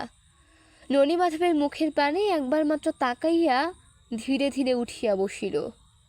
তাহার পর গায়ের কাপড়টি ভালো করিয়া জড়াইয়া লইয়া আস্তে আস্তে পাশের ব্রেঞ্চে উঠিয়া গিয়া মায়ের গায়ে হাত দিয়া ডাকিল, মা। ননীমাধব জিজ্ঞাসা করিল, ও তোমার মা বুঝি? মেয়েটি নিঃসংকোচে ননীমাধবের দিকে মুখ ফিরাইয়া ঘাড় নাড়িয়া বলিল, মা ধর্মর করিয়া উঠিয়া বসিয়া চিৎকার শুরু করিলেন, নাম নাম নাম মা গৌরী, নেমে পড় চট করে। ও মা, গাড়িতে তুলছে দেখি, ছেড়ে এলো নাকি আমাদের স্টেশন? মায়ের ছটফটানি দেখিয়া গৌরী না হাসিয়া থাকিতে পারিল না। ঈষৎ হাসিয়া বলিল, না মা, তুমি উঠে বসো, আমার ভয় করছে। সোনাডি আসেনি? তুই দেখেছিস তো? সোনাডি আসেনি? তুই দেখেছিস তো ঠিক? বলিয়া মা একটুখানি আশ্বস্ত হইয়া চাপিয়া বসিলেন। ঘুমের ঘোরে ননীমাধবকে এতক্ষণ তিনি দেখিতে পান নাই। এবার হঠাৎ তাহার দিকে নজর পড়িতেই বলিয়া উঠিলেন, ও মা, এ যে একটা সাহেবলা, আমর এত গাড়ি থাকতে আর জায়গা পাওনি মুখ পোড়া? ননীমাধব হাসিয়া বলিল, না, আমি সাহেব নই। আপনারা কোথায় যাবেন মা? মা একটুখানি অপদস্থ হইয়া পড়িলেন, ও মা, তুমি আমাদেরই যে। আমরা যাবো বাছা বহুত দূর। মুখ পোড়া বললাম, কিছু মনে করো না বাছা। না না, ছেলেকে মুখ পোড়া বলেছেন তাতে আর হয়েছে কি? ননীমাধব কথা শিখিয়াছে ভালো। মার প্রাণ একেবারে গলিয়া জল হইয়া গেল। আহা, দিব্যি ছেলেটি তো। মা জিজ্ঞাসা করিলেন, কোথায় যাবে বাছা তুমি? ননীমাধব বলিল, আমি যাব না মা কোথাও, এমনি ঘুরে বেড়ানোই আমার কাজ। মা বলিলেন, আমার বাছা কি কুক্ষণে যে বাড়ি থেকে বেরিয়েছিলাম, আবার সময় ট্রেন ফেল হলো। গিয়েছিলাম আজিমগঞ্জ গঙ্গা চান করতে, বাড়ি থেকে গরুর গাড়ি আসবার কথা, ও বেলায় এসে একবার ফিরে গেছে। এবেলায় যদি না আসে তো কি যে হবে বাবা, তাই ভাবছি। ননীমাধব জিজ্ঞাসা করিল, স্টেশন থেকে বাড়ি আপনাদের কত দূর মা? অনেক দূর বাছা, 2 ক্রোশ।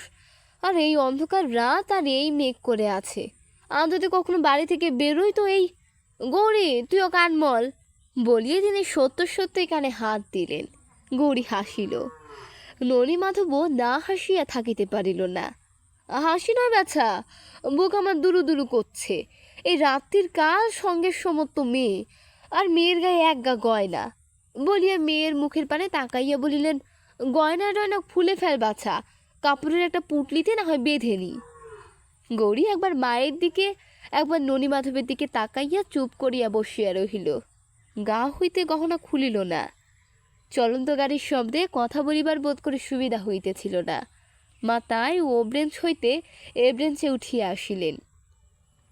আমার অভাব কিছু নেই বাছা, ঘর বাড়ি জমি জায়গা গায়ে গরু আর যেমন আছে গায়ে তেমনটি আর কারও নেই।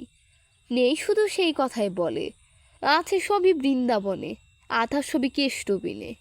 বলিয়ায় তিনি চোখ বুজিয়া ঢোক গিলিয়া হাত উল্টাইয়া গম্ভীরভাবে বসিয়া রহিলেন। ননীমাধব জিজ্ঞাসা করিল, আপনি একাইলেন কেন? সঙ্গে একটা ব্যাটা ছেলে। কথাটা তাহাকে তিনি শেষ করিতে দিলেন না, মাঝখানেই কথা বলিলেন, কিন্তু কণ্ঠস্বর তখন তাহার ভারী হইয়া উঠিয়াছে। বলিলেন, সেই কথাই বলছি বাছা, আমার মতো অভাগীর কি আর বেঁচে থাকা সাজে, না মুখ দেখাতে হয়? এটি তোমার মতন একটি, তোমার চেয়ে ডাগুর একটি, আর একটি তোমার চেয়ে ছোট, এই তিনটিকে দিয়ে এসেছি বাছা শ্মশান ঘাটে তুলে। ছেলে তো নয়, যেন রাজপুত্র। বলিতে বলিতে ঠোঁট দুইটি তাহার থরথর করিয়া কাঁপিয়া উঠিল, চোখ দিয়া টস টস করিয়া জল গড়াইতে লাগিল। মিনিট খানেক পরে একটুখানি সামলাইয়া লইয়া তিনি গৌরীর দিকে আঙুল বাড়াইয়া বলিলেন, এখন বাছা ওই আমার পুঁজি। থাক মা থাক, তুই ওইখানেই বসে থাক, কোনো ভয় নেই। ছেলেটি বড় ভালো ছেলে। হ্যাঁ বাবা, তোমার নামটা কি? আমার নাম ননীমাধব। মা বলিলেন, ননীমাধব? আমার একটি ছেলের নাম ছিল সুবোধ, একটি নাম ছিল রাখাল, আর একটির নাম ছিল গোপাল। বলিয়া ছেলে তিনটিকে মনে পড়িতেই বোধ করে তিনি কিয়ৎক্ষণ চুপ করিয়া রহিলেন। তাহার পর বলিলেন, এই যে তুমি মামা বলে ডাকো বাছা, আমার বুকের ভেতরটা কেমন হা হা করে উঠছে, মনে হচ্ছে রাখাল আমার বেঁচে আছে। তুমি বাবা আমার ঠিক রাখালের মতো দেখতে। দেখিতে দেখিতে গাড়ি আসিয়া সোনারডি স্টেশনে পৌঁছিল। গাড়ি থামিতে না থামিতেই মা জিজ্ঞাসা করিলেন, কোন স্টেশন বাবা? ননীমাধব জানালার পথে মুখ বাড়াইল, কিন্তু স্টেশনে না আছে লোক, না আছে আলো। অন্ধকারে ভালো করিয়া কিছু ঠিক ঠাউর করা যায় না। গৌরী যেদিকে বসিয়াছিল প্ল্যাটফর্ম সেই দিকে। গৌরী বলিয়া উঠিল, সোনারডি, মা তুমি নামো আগে। এক হাতে কাপড়ের বোঁচকা আর এক হাতে একটা ঘটি লইয়া মা তখন উঠিয়া দাঁড়াইয়াছেন। বলিলেন, জানিস তো ঠিক, মেনসেরা দুটো আলো দিলে রাখে না গা। গৌরী তাড়াতাড়ি করিতেছিল। আমি দেখেছি মা, আলোর গায়ে লেখা রয়েছে, তুমি নামো চট করে। ননীমাধব উঠিয়া আসিয়া দরজা খুলিয়া দিয়া মার হাত হইতে ঘটি ও বোঁচকা কাড়িয়া লইয়া বলিল, নামুন ধীরে ধীরে, তুমিও নামো গৌরী। মা ও গৌরীকে নামাইয়া দিয়া ঘটি বোঁচকা নামাইয়া ননীমাধব জিজ্ঞাসা করিল, আর কিছু আছে আপনাদের? না বাবা, কিচ্ছু নেই। গৌরী, তো সে খাগড়াই গেলাসটি? বলিয়াইয়া জবাবের অপেক্ষা না করিয়া মা বলিলেন, কিন্তু তুমি বাবা? হ্যাঁ বাবা, কত তো যাবে বাবা ননি, তোমার মা আছে তো? সে কথার কোনো জবাব না দিয়েই ননীমাধব তাহার কাগজে মোড়া পোটলাটি হাতে লইয়া গাড়ি হইতে নামিয়া পড়িল। সেইখানেই হেট হইয়া একটি প্রণাম করিয়া মায়ের পায়ে ধুলা মাথায় লইয়া ননীমাধব বলিল, না মা, মা আমার নেই। আমার কপাল, আহা বাছারে, মা নাই তোমার? বলা তখনও শেষ হয় নাই, এমন সময় সিটি দিয়া গাড়ি ছাড়িয়া দিল। মা তাড়াতাড়ি বলিয়া উঠিলেন, গাড়িটা ছেড়ে দিল ননি, তুমি ওঠো। কথাটা মার মুখের মধ্যে যেন আটকাইয়া রহিল। নিতান্ত উদাসীনের মতো ননীমাধব সেই চলন্ত ট্রেনের দিকে একবার তাকাইল মাত্র। বলিল, চলুন আপনাদের পৌঁছে দিয়ে আসি। আনন্দের আতিশয্যে মার মুখ দিয়ে আর কথা বাহির হইল না। গরুর গাড়ির কথা, অন্ধকারে এতখানি পথের কথা এতক্ষণ ভুলিয়াই গিয়াছিলেন। বলিলেন, তোমায় কি বলে যে আশীর্বাদ করব বাবা? বলিয়াই তিনি প্রাণপণে চিৎকার করিতে লাগিলেন, বংশী, বংশী, আমাদের বংশী এসেছিস? রাজীবপুরের বংশী, এখানে কেউ আছিস বাবা? অদূরে কয়েকজন গাড়োয়ান গাড়ি খুলিয়া দিয়া শুকনো খড় জ্বালাইয়া আগুন পোহাইতেছিল। তাহাদেরই কে একজন বলিয়া উঠিল, উহু, বংশী তো নাই মা, গোপালগঞ্জের বলরাম আছে, গাড়ি তাহার আসে নাই। ননিমাথ বিস্তর হাঁকডাক করিয়া গাড়ির সন্ধান করিতে লাগিলেন। শেষে অনেক কষ্টে অনেক খোঁজাখুঁজির পর সংবাদ পাওয়া গেল যে স্টেশনের একজন খালাসি নাকি একজোড়া গাড়ি আছে, অসময়ে বেশি ভাড়া পাইলে সে নাকি ট্রেনের যাত্রীদের বাড়ি পৌঁছাইয়া দেয়। ননিমাধবের সাহেবী পোশাক দেখিয়া স্টেশন মাস্টার স্বয়ং সুপারিশ করিলেন। লোকটা তৎক্ষণাৎ তাহার গাড়ি জুড়িয়া আনিয়া বলিল, চলুন হুজুর। ননিমাধবকে আশীর্বাদ মা যেন আর ফুরাইতে চায় না। খানিকক্ষণ পরে বলিলেন, তোমার ওই সাহেবের মতন ওইগুলো তুমি খোলো বাছা, আমার বড় ভয় করে। ননিমাধব হাসিতে লাগিল, খুলবো মা খুলবো, বাড়ি গিয়েই খুলে ফেলবো এসব। তাহার পর সারা রাস্তা ধরিয়া মা তাহাকে কত কথা জিজ্ঞাসা করিলেন। সত্য মিথ্যায় জড়াইয়া কোনো প্রশ্নের জবাব দিতে সে কসুর করিল না। জায়গা জমি বাড়ি ঘর সবই আছে, কিন্তু মা নাই, বাবাও মরিয়াছেন। আত্মীয় স্বজনের মধ্যে আছে মাত্র এক মাসিমা।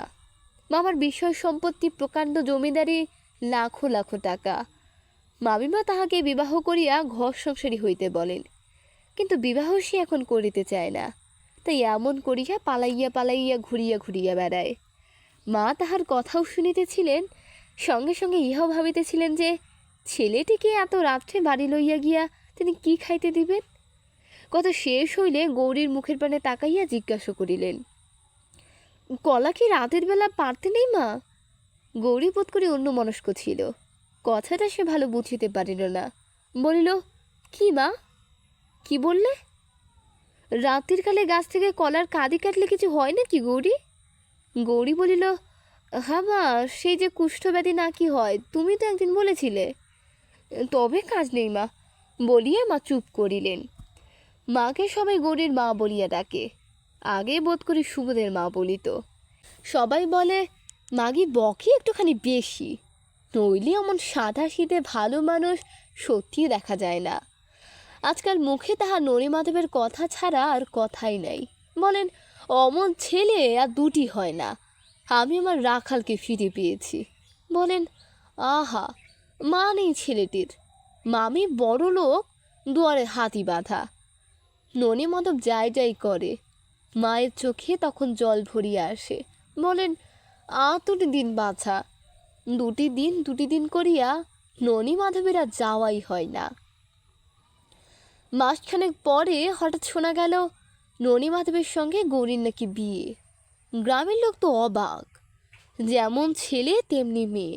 সবাই বলে, ভগবানের দেওয়া এমনি করেই জোটে, নইলে কোথায় তিথি করতে গিয়ে পথে দেখা। পাড়ার একজন হৈতসিনী মেয়ে আসিয়া জিজ্ঞাসা করে, ছেলেটার খোঁজ খবর সব নিয়েছিস তো গৌরীর মা? বরের আপনজন কেউ এলো না যে এখনো? গৌরীর মা চোখে মুখের ইশারায় তাহাদের একটুখানি দূরে লইয়া গিয়া হাত নাড়িয়া বলেন, চুপ চুপ, লুকিয়ে বিয়ে হচ্ছে মা, লুকিয়ে। জানাজানি হলে কি আর রক্ষে আছে? আমার মতন অমন সাটা গৌরীর মা ওদের দাসীবাদী ঝুঁকি। সেই এক কথা, বলেন মামির দৌড়ে হাতি বাঁধা। অজানা ছেলেটির ঠিক ঠিকানা না জানিয়া বিবাহ দেওয়া কেহ কেহ বলিতে লাগিল, নিজের ছাগল কেউ যদি মাথার দিকটা না কেটে লেজের দিকটা কাটে তো তোমারই বা কি, আমারই বা কি? নিজের মেয়ে যা খুশি তাই করুক না বাপু। কিন্তু মুরব্বী মাতব্বরেরা ছাড়িলেন না। তাহাদেরও দু একজন গৌরীর মাকে নিভৃতে ডাকিয়া লইয়া গিয়া প্রশ্ন করিলেন। গৌরীর মা তাহাদেরও ঠিক সেই এক কথা বলিয়াই চুপ করাইয়া দিলেন। আমার 3 কাল গিয়ে এক কালে ঠেকল, আর আমি বুড়ো মাগি কিনা না জেনে শুনেই কি যে বলো তোমরা। যাই হোক, কাহাকে কিছু বলিতে হইল না। খুব খানিকটা ধুমধামের সঙ্গে পরের 3রা তারিখে শুভ কার্য নির্বিঘ্নে সুসম্পন্ন হইয়া গেল। গৌরী তাহার প্রতিবেশিনী সঙ্গিনীদের সঙ্গে হাসিয়া খেলিয়া ঘুরিয়া বেড়ায়, আর বাড়ি ঢুকিয়াই কেমন যেন লজ্জিত সংকুচিত হইয়া ওঠে।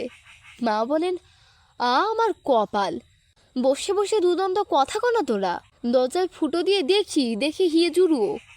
গৌরী মুচকি মুচকি হাসে, হাসিয়া যেন সে লজ্জায় আরও বেশি জড়সড় হইয়া যায়। রাত্রে সঙ্গিনীরা তাহাকে জোর করিয়া ঠেলিতে ঠেলিতে ননিমাধবের ঘরে পৌঁছাইয়া দিয়া আসে। গৌরী সেই যে বিছানায় একপাশে মুড়িসুড়ি দিয়ে শুইয়া পড়ে, একটি বারের জন্যও আর মুখ তুলিতে পারে না। ননীমাধব বলে, কী গো লজ্জাবতী, লজ্জা যে সীমা নেই দেখছি। গৌরী মুখও তোলে না, কথাও বলে না, অথচ বিবাহের পূর্বে কথা সে তাহার সঙ্গে কতবার বলিয়াছে। ননীমাধব একবার উঠিয়া গিয়া বাহিরে দেখিয়া আসে কেহ আড়ি পাতিয়াছে কিনা। তাহার পর ফিরে আসিয়া বলে, না কেউ নেই। তাকে গৌরী? ল্যাপের তলা হইতে গৌরী সাড়া দেয়, উফ তাই তো বলি। বলিয়া ননীমাধব হাসে। গৌরী ধীরে ধীরে ল্যাপের তলা হইতে মুখ বাহির করিয়া বলে, আজ এমন মজা হলো, মা বলে তোরা দুজনে কথা ক আমি দেখি। বলিয়া ফিক ফিক করিয়া হাসিতে হাসিতে আবার ল্যাপের নিচে মুখ লুকোয়। দুষ্টুমি করিয়া ননীমাধব ল্যাপটা তুলিয়া ধরে। গৌরী হাসিয়া বলে, বারে আমার শীত করে না। ননীমাধব তাহার মুখের পানে এক দৃষ্টে তাকাইয়া থাকে, বলে, করুক, কিন্তু আমার ও দুলজোড়াটি খুলো না যেন, চমৎকার মানায়। এই দুলের প্রসঙ্গে গৌরী আর কথা বলে না, চুপ করিয়া কি যেন ভাবে। চুপ করে রইলে যে, কি বলবো? জবাবটা ননীমাধবের ভালো লাগে না। বলে, তোমার কি মনে হয় ট্রেনে সেদিন তোমার ও দুটো আমি চুরি করতে চেয়েছিলাম? গৌরী এবার কথা কহিল, বলিল, তা না তো কি, তোমার তাই বিশ্বাস? গৌরী ঘাড় নাড়িয়া হু বলিয়া সরিয়া সরিয়া ল্যাপের তলায় গিয়া ঠোকে। কথাটা চাপা দিবার জন্য ননীমাধব অন্য কথা পারিতে চেষ্টা করে, কিন্তু সব তাহার বিফল হইয়া যায়। গৌরী চুপ করিয়া থাকে। ননীমাধবের আর ঘাটাঘাটি করিতে ইচ্ছা হয় না। ইচ্ছা না হইলেও গৌরীর এই বিশ্বাসের কথাটা তাহার মনের মধ্যে কেমন যেন নিষ্ঠুরভাবে চাপিয়া বসে। অনেকক্ষণ ধরিয়া ওই কথাটাই মনের মধ্যে ঘোরাফেরা করে। রাত্রে ভালো ঘুম হয় না। এমনি করিয়া নবপরিণীত বর বধূর প্রেমালাপের সূত্র কোথায় যেন ছিন্ন হইয়া যায়। সেদিন রাত্রে কথাবার্তার মাঝখানে ননীমাধব হঠাৎ বলিয়া বসিল, আমার কি ইচ্ছে করে জানো গৌরী, আমি কোথাও কোন দূর দেশে চলে যাই।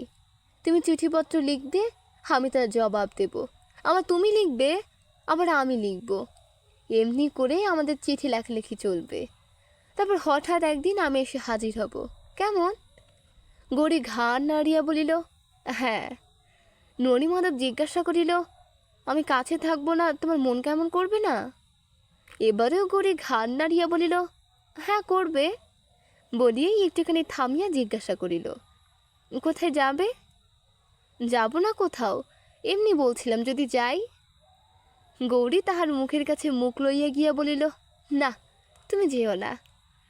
কথাটা অন্যদিকে চলিয়া যায় দেখিয়া ননীমাধব কহিল, যাচ্ছি আর কোথায়, যাব না, কিন্তু ধরো যদি যাই, তুমি তো ভালো লিখতে পড়তে জানো না, চিঠি তুমি কাকে দিয়ে লেখাবে? গৌরী তাহার চক্ষু স্থির করিয়া একটুখানি ভাবিয়া বলিল, কেন মিনিকে দিয়ে? মিনিকে? জানি না, সেই যে তোমায় কার্তিক বলে ডাকে, সেই যে কানে বটফল আছে, নাকে চিরিতন। ননীমাধব বলিল, ও সে তো লিখতে ভালো জানে না, আমি দেখেছি। গৌরী সত্যই চিন্তিত হইয়া পড়িল, বলিল, তবে তবে ওই জিতুকে দিয়ে। জিতুকে? মিনির ভাই গো, ওইটুকু ছেলে 3rd ক্লাসে পড়ে। বলিয়া ননীমাধব সহসা গম্ভীর হইয়া পড়িল, এবং তাহাকে চুপ করিয়া থাকিতে দেখিয়া গৌরীর কি যে মনে হইল কে জানে। বলিল, তোমার চেয়ে কাজ নাই। ননীমাধব নিষেধ করে, বলে, তুমি ছেলে মানুষ নাও, যেও না ওদের সঙ্গে, পাড়ার মেয়েগুলো ভালো নয়। গৌরী ভাবে কথাটার প্রতিবাদ করে, কিন্তু প্রতিবাদ সে করিতে পারে না, মুখ বুজিয়া চুপ করিয়া থাকে। ননীমাধব বলে, চুপ করে রইলে যে? ঘাড় নাড়িয়া গৌরী বড় দুঃখেই জানায়, বেশ যাব না তাহলে। সঙ্গিনীরা দুপুরে ডাকিতে আসে। গৌরী বলে, না ভাই, এইখানে খেলা করিয়ায়। মিনি বলে, কেন না, বাড়ি ছেড়ে আর বুঝি তোর নড়তে ইচ্ছে করে না? গৌরী লজ্জিত হইয়া হাসিয়া বলে, ধ্যাৎ, তা কেন? তবে আর কি, চল। বলে মিনি তাহাকে একরকম জোর করিয়া ধরিয়া লইয়া যায়। পথ চলিতে চলিতে মিনিকে সে একটুখানি দূরে লইয়া গিয়া কাঁধে হাত দিয়া চুপি চুপি বলে, ওর ভাই বারণ করেছে। মিনি বলে, ও মা গো, কেন, আমরা কি তোকে খেয়ে ফেলবো নাকি? গৌরীও বলে, কে জানে ভাই, কীরকম যে মানুষ। কথাটা কি মিনি তেমন গ্রাহ্যই করে না, বলে হ্যাঁ ও যেন দেখতে আসছে, চল। ননি মাধব আবার আরেকদিন বারণ করে। বললাম তবু শুনলে না তো। কথাটা গৌরীর মনেই ছিল না। বলল কি, ভুলে গেছো? তা যাবে বই কি। গৌরী মনে করিবার চেষ্টা করতে থাকে, বলে ও সেই কথা তো, আচ্ছা আজ যাব না। দেখো, দুদিন সত্যই সে যায় না, 3 দিনের দিন সে এক ভারী মজার ব্যাপার। কোথা হইতে একদল বিদেশি ভ্রমণকারী আসিয়া সমস্ত গ্রামখানাকে একেবারে ছাইয়া ফেলিয়াছে। পুরুষেরা সর্বাঙ্গে ছাই মাখিয়া, মাথায় জট পরিয়া, হাতে কমণ্ডলে লইয়া সাধু সাজিয়া বাড়ি বাড়ি ভিক্ষা করিয়া বেড়ায়। আর রং বেরঙের এক ঘাবড়া পড়া মেয়েগুলা তাহাদের সারা দুপুরবেলাটা গ্রামখানে গুলজার করিয়া রাখে। কেহ বা বুড়ো বুড়িদের বাতের ঔষধ দেয়, ধনেশ পাখির তেল বিক্রি করে, কেহ বা স্বামী বশ করিবার সিঁদুর দিতে চায়, কেহ বা শত্রু দমন করিবার মন্ত্র জানে, কেহ বা পুত্রহীন নারীর বন্ধাত্ম খুঁচাইতে পারে, কেহ বা বিড়বিড় করিয়া মন্ত্র পড়িয়া চোখের সম্মুখে অদ্ভুত সব খেলা তামাশা দেখাইয়া বেড়ায়। মিনি বলিল, চল ভাই দেখে আসি। গৌরীর ইচ্ছা ছিল 16 আনা। বুকে ভয়ে ভয়ে বলিল, না ভাই, আমর ছুরি ভয়ই মূলো। গৌরী কি যে বলিবে কি যে করিবে কিছুই বুঝিতে পারিল না। মিনির মুখের পানে ফ্যাল ফ্যাল করিয়া তাকাইয়া রহিল। মিনি বলিল, চল ভাই চল, দেখতে তো পাবে না, জিজ্ঞেস করে তো বলবি যাইনে, ব্যাস ফুরিয়ে গেল। পরামর্শ মন্দ নয়। গৌরী বলিল, চল তবে। এবারে সেবারে ঘুরিয়া ঘুরিয়া তাহারা শেষে অনেক কষ্টে সুরেশীদের বাড়ি গিয়া দেখে গোলাপি রঙের ঘাগরা পরা একটি মেয়ে সেখানে তাহার তল্পা খুলিয়া ভেলকি বাজে দেখাইতে শুরু করিয়াছে। হাতে কিছুই নাই। দেখিতে দেখিতে মন্ত্র পড়িয়া ফু দিতেই টাকা বাহির হয়। টাকা অর্থাৎ মার্বেলের গুঁড়ির আকার ধারণ করে। মার্বেলের গুঁড়ি অদৃশ্য হইয়া গিয়া একটা পুতুল হয়, আবার পুতুল উড়িয়া গিয়া ক্রমাগত ডিম বাহির হইতে থাকে। কোথা হইতে আসে এবং কোন দিক দিয়া যে উড়িয়া যায় কিছুই টের পাইবার উপায় নাই। তাহার পর এমনি করে একটির পর একটি কত রকমের অদ্ভুত খেলা দেখানো চলে। অবাক হইয়া সকলে সেই বিদেশি মেয়েটার মুখের পানে হাঁ করিয়া তাকাইয়া থাকে। 2-1টা মেয়ে তাহার কৌশল ধরিয়া ফেলিয়া তাহাকে জব্দ করিবার চেষ্টা করে, কিন্তু না পারিয়া শেষে নিজেরাই অপদস্থ হইয়া সরিয়া দাঁড়ায়। মিনি বলিল, কেমন, আসতে চাইছিলি না যে? গৌরী বলিল, হ্যাঁ ভাই। ঘুরিয়া ফিরিয়া উহার ইহার বাড়ি গল্প করিয়া বাড়ি যখন তাহারা ফিরিল তখন প্রায় সন্ধ্যা। রাত্রে ননিমাধব জিজ্ঞাসা করিল, গিয়েছিলে আজ? কি জবাব দিবে বুঝতে না পারিয়া সে এমনি ভাব দেখাইল কথাটা যেন সে শুনিতেই পায় নাই। বলিল, কি, কোথায়? গম্ভীরভাবে ননিমাধব বলিল, বেড়াতে। অম্লান বদনে গড়ি ঘাড় নাড়িয়া বলিয়া ফেলিল, না। ননিমাধব আর কোনো কথা জিজ্ঞাসা করিল না। ফাগুন মাসে মিনির বিয়ে। হ্যাঁ গা, মিনি আমার অতদিনের বন্ধু, ওর বিয়ে দেখতে যাব তো। তা যদি না যেতে দাও তাহলে ভারী অন্যায় হবে কিন্তু। ননিমাধব বলিল, আমি কি তোমায় বেঁধে রেখেছি?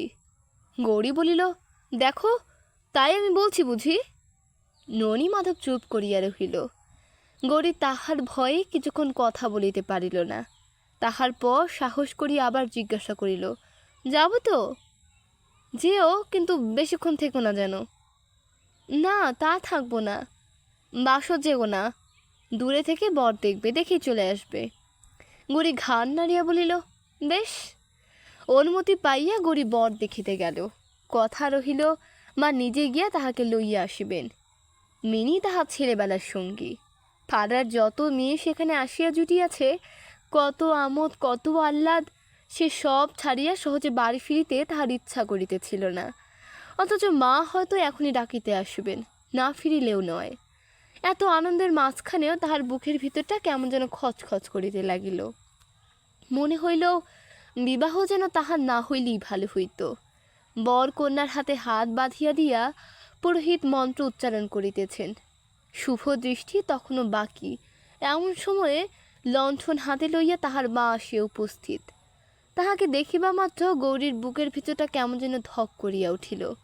গৌরীর মা আসিতেই বর্ষীয়সী মেয়েরা তাহাকে ঘিরিয়া ধরিল। এই সময় এসো, তুমি না এলে। মা বলিলেন, হ্যাঁ মা, আসতাম এতক্ষণ, কিন্তু জামাই রয়েছে ঘরে বাছা, না খাইয়ে শুয়ে তো আসতে পারি না মা। কই বর দেখি। ছাদনা তলায় একটুখানি দূর হইতে লণ্ঠন তুলিয়া মা বর দেখিলেন। ও মা, এ যে বেশ ছেলেটি, আহা, এ যে ঘর আলো করা জামাই হয়েছে বাছা। কই মিনুর মা কই? বলিয়া তিনি পিছন ফিরিতেই পটবস্ত্র পরিহিতা মিনুর মা তাহার পদধূলি গ্রহণ করিয়া অনুচ্চ কণ্ঠে কহিলেন, আশীর্বাদ করো মা, আমার মিনু যেন। কথাটা শেষ হইল না। আনন্দে তাহার কণ্ঠ সহসা রুদ্ধ হইয়া গেল। ঘরের ভিতর মিনির যত সমবয়সী বন্ধুরা তখন হল্লা করিতেছে।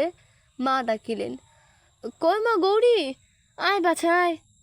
কিছুক্ষণ আগে বোধ করি তাহাদের এই কথাই হইতেছিল। কি একটা মেয়ে যেন বলিয়া উঠিল, মায়েরই আর কি। গৌরীও বলিল, দাঁড়াও না মা একটুখানি, এই একটুখানি শুভদৃষ্টিটা হয়ে যাক। একটি মেয়ে তাড়াতাড়ি ছুটিয়া গিয়া মিনির মাকে খবর দিয়া আসিল। তাই নাকি? মিনির মা ওদিকের কাজ ফেলিয়া ছুটিয়া আসিলেন। ও মা, সে কি কথা গো, গেলেই হলো কি না? বলিয়া হাসিতে হাসিতে তিনি তাহাকে সেখান হইতে টানিয়া বাহিরে লইয়া গেলেন। গৌরীর মাকে ভুলাইতে আর কতক্ষণ? নিতান্ত সহজ সরল ভালো মানুষ, বিয়েবাড়ির কাজে লাগাইয়া দিবামাত্র বাড়ি ফিরিবার কথা তাহার আর মনেই রহিল না। বিবাহ শেষ হইয়া গেল। বরযাত্রীদের খাওয়া দাওয়া চুকিল। বাসরের উদ্যোগে মেয়েরা তখন মাতিয়া উঠিয়াছে।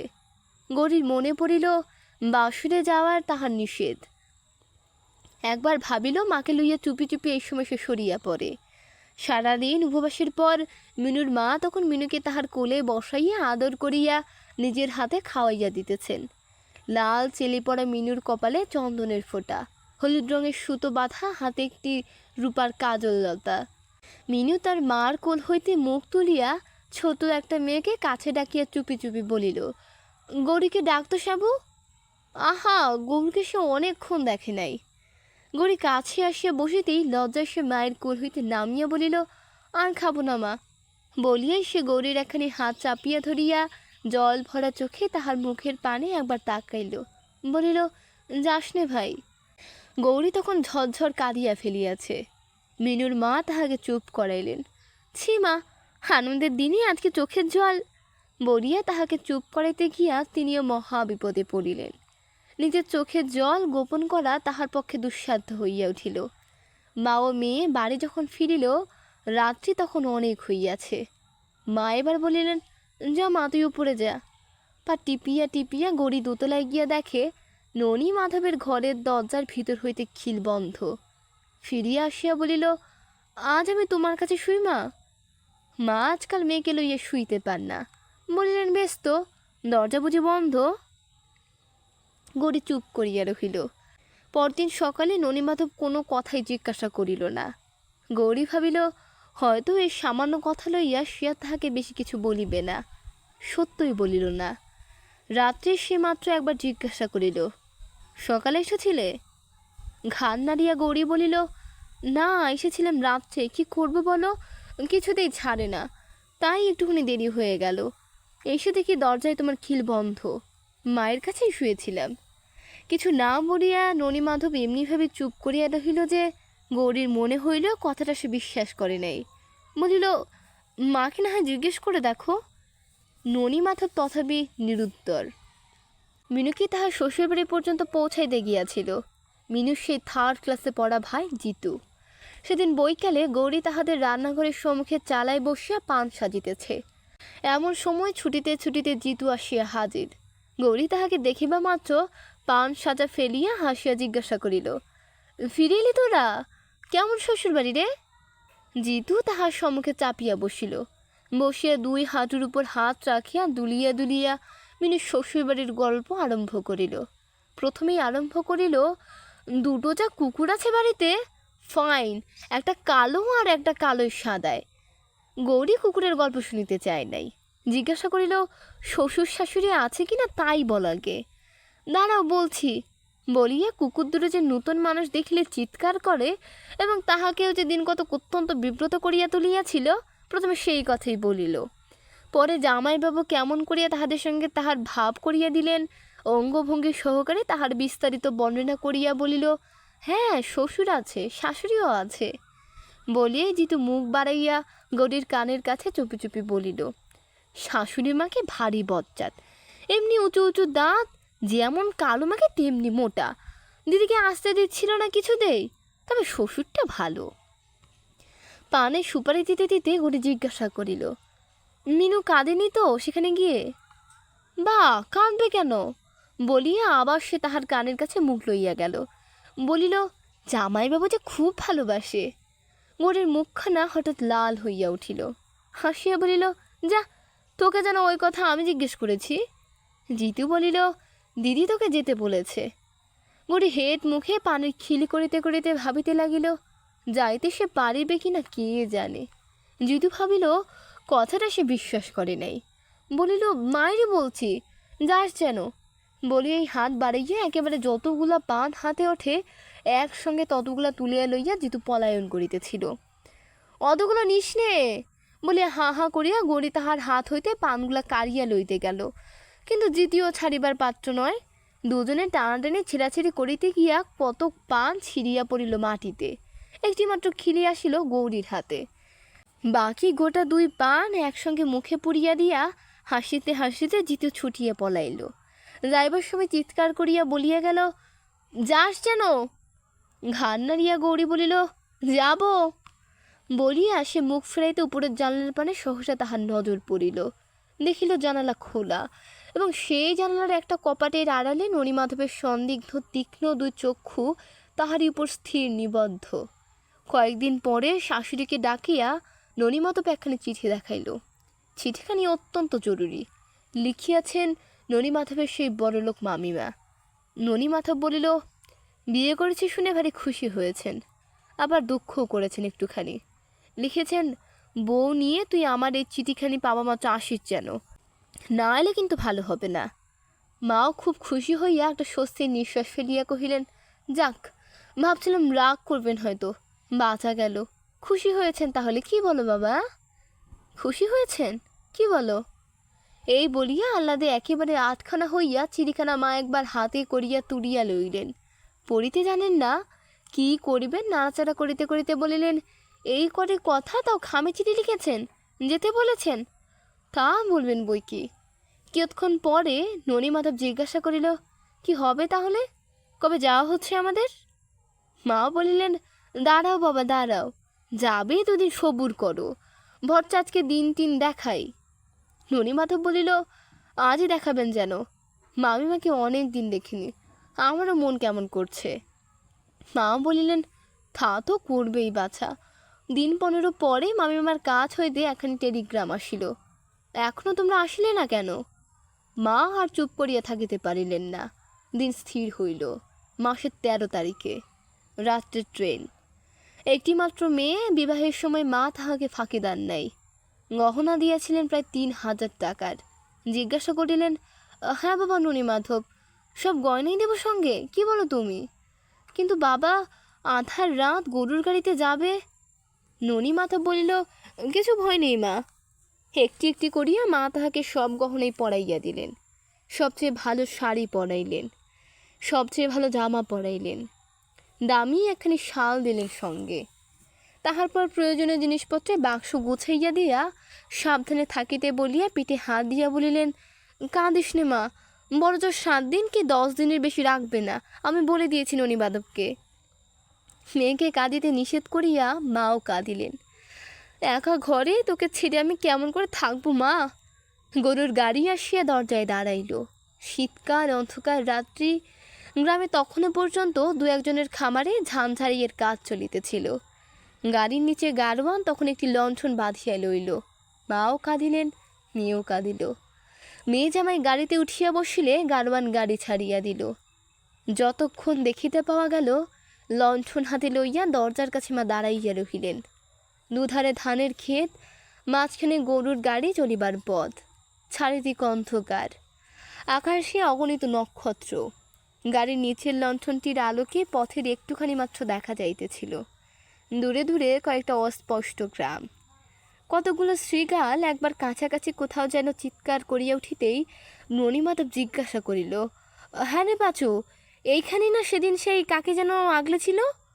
গারওয়ান বলিল, আগে না, এখানে নয় জামাইবাবু, সে ভূতেশ্বরের মাঠে। জায়গাটা তেমন ভালো নয়, মরইপুরের একটা শ্মশান আছে। গাড়ির মধ্যে একটু একটু করিয়া সরিয়া সরিয়া গৌরী ননীমাধবের গা ঘেঁষিয়া বসিল। এই যে এইদিকে ভূতেশ্বর মাঠ, ঠাকুর আছেন, প্রণাম করো বলিয়া ননীমাধব নিজের হাত দুটি কপালে ঠেকাইয়া গৌরীকেও একটি প্রণাম করিতে বলিল। জিজ্ঞাসা করিল, ভয় করছে তোমার? গৌরী ঘাড় নাড়িয়া তাহার কানের কাছে মুখ লইয়া গিয়া অত্যন্ত চুপি চুপি বলিল, হুম। ননীমাধব তেমনি আস্তে আস্তে কহিল, গয়নাগুলো পরে আসা ভালো হয়নি। হাত বাক্সটা কোথায়? এই যে, বলিয়া গৌরী তাহার পাশে হাত বাড়াইয়া বাক্সটা ননীমাধবের হাতের কাছে আগাইয়া দিল।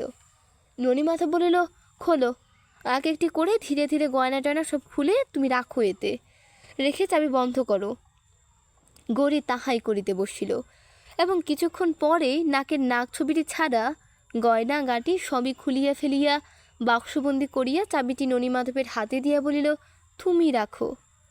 ননীমাধব বলিল, চাবি থাক না তোমার কাছে? গৌরী ঘাড় নাড়িয়া চুপি চুপি বলিল, না, যদি কেটে নেয়। বলিয়া ফিক করিয়া একটুখানি হাসিল। অন্ধকারে সে হাসির কিছু দেখা গেল না, কিন্তু গৌরীর মাথাটা তাহার কোলের উপর ঢলিয়া পড়িতেই ননীমাধব ধীরে ধীরে তাহা কোল হইতে নামাইয়া দিয়া বলিল, ঘুম পাচ্ছে তো শো এইখানে। গাড়ি স্টেশনে আসিয়া পৌঁছিল। সেই স্টেশন। সেদিনে এমনি এক অন্ধকার রাত্রে তাহারা এইখানে আসিয়াই নামিয়াছিল। লণ্ঠনের কাজটা কালি পড়িয়া পড়িয়া একেবারে কালো হইয়া গেছে। গৌরী কতদিনের জন্য বাপের বাড়ি ছাড়িয়া চলিয়াছে কে জানে। পাঁচুর সঙ্গে কথা বলিবার আর কোনো ছুতা না পাইয়া বলিল, এই আলোয় তুমি কেমন করে ফিরে যাবে পাঁচু? লণ্ঠনটার দিকে একবার তাকাইয়া ঈষৎ হাসিয়ে পাঁচু বলিল, এইতেই ঠিক চলে যাব দিদি, ঘরমুখ গরু, কিছু বলতে হবে না। দেখতে না দেখতে ওরা উড়িয়ে নিয়ে গিয়ে ফেলবে। গৌরী চুপি চুপি বলিল, মাকে বলো পাঁচু, মা যেন আমার জন্য না ভাবে। কথাটা বলিতে বলিতে গৌরীর ঠোঁট দুইটি কাঁপিয়া উঠিল। আরও কি যেন সে বলিতে যাইতেছিল, কিন্তু বলা হইল না। গহনা ছোট বাক্সটির হাতে লইয়া ননীমাধব বলিল, নিয়ে পাঁচু, একে একে বড় বাক্স দুটো নামিয়ে নিয়ে চল প্ল্যাটফর্মে, দেখি গাড়ি আসতে হয়তো আর বেশি দেরি নেই। স্টেশনটি নিতান্ত ছোট, প্ল্যাটফর্ম বলিতে কোথাও কিছু ছিল না। গাড়ি যেখানে আসিয়া দাঁড়ায় লাইনের ধারে সেইখানে জমিটা মাত্র লাল কাকুর বিছাইয়া সমতল করা হইয়াছে। চারিদিক অন্ধকার। স্টেশন ঘরের সম্মুখে দেয়ালের গায়ে মাত্র কেরোসিনের একটা আলো মিটমিট করিয়া জ্বলিতেছিল। বাকি আলোগুলো তখনও জ্বালানো হয় নাই। বাংলাদেশের শীত তখন আর নাই বলিলেই হয়। চৈত্রের প্রথম বসন্তের হাওয়া বহিতেছিল। বাক্স দুটি নামাইয়া দিয়া প্রণাম করিয়া পাঁচু বিদায় লইল। ননীমাধব বলিল, বসো তুমি ওই বাক্সের উপর চেপে। কিন্তু স্বামী দাঁড়াইয়া আছে, নিজে সে বসিবে কেমন করিয়া? গৌরী ইতস্তত করিতেছিল। ননীমাধব বলিল, বসো, আমি টিকিট কেটে আনি।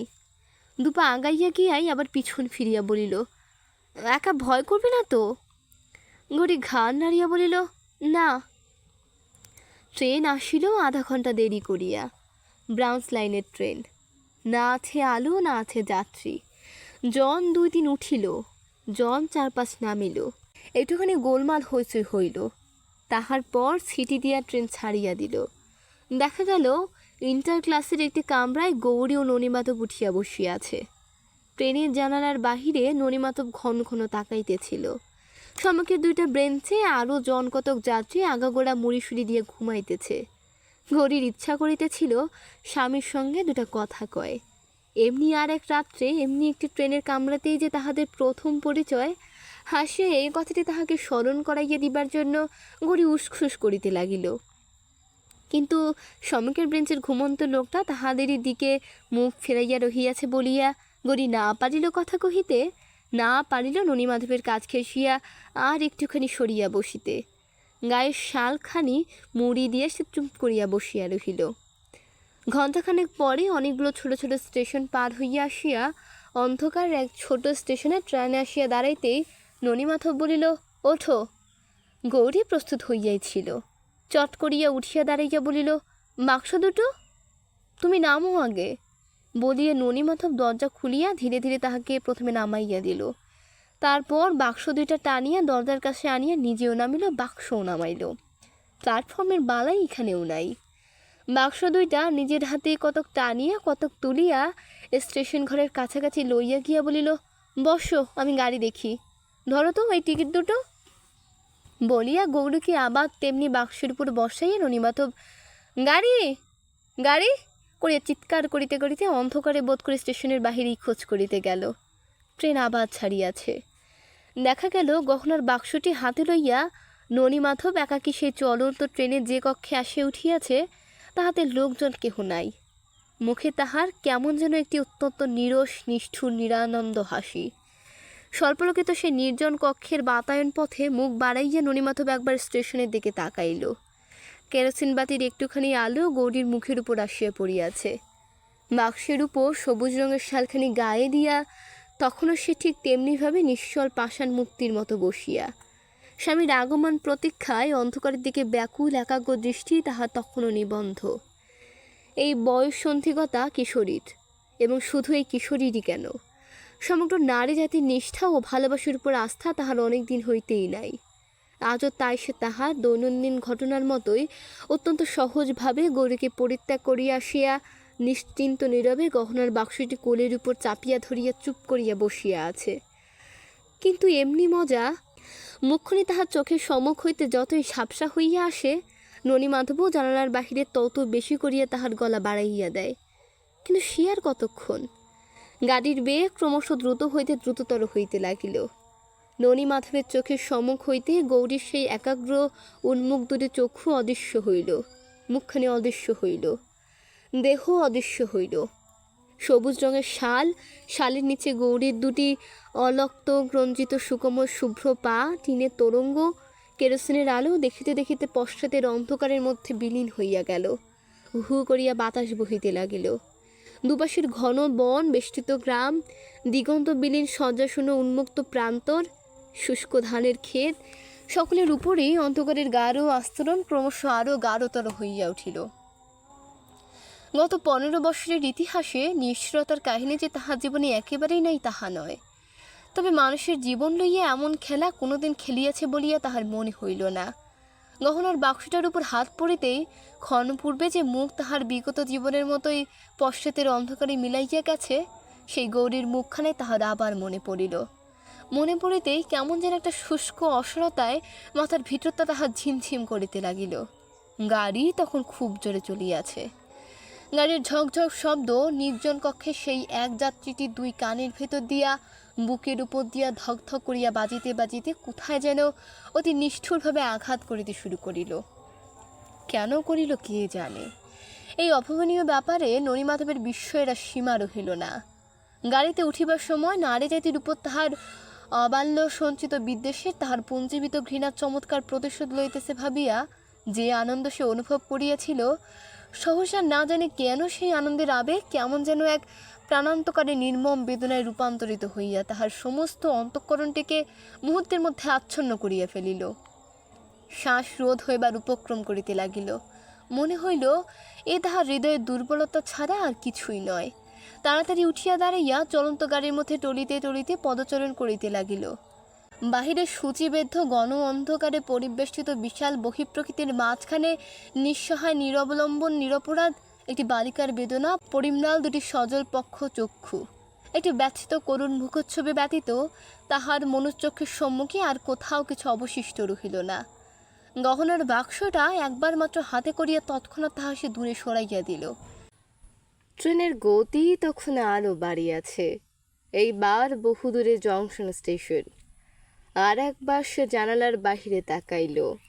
গাড়ি তখন একটি নদীর পুলের উপর দিয়া সশব্দে চলিয়াছে।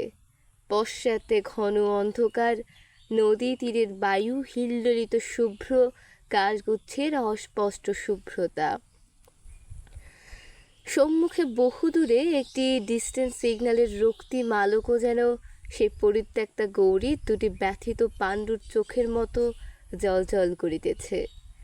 ননিমাধব কোনো প্রকারেই সেদিক হইতে তাহার মুখ ফিরাইতে পারিল না, কিন্তু বাসন্তীর মুখখানা এখনও তাহার মনে আছে।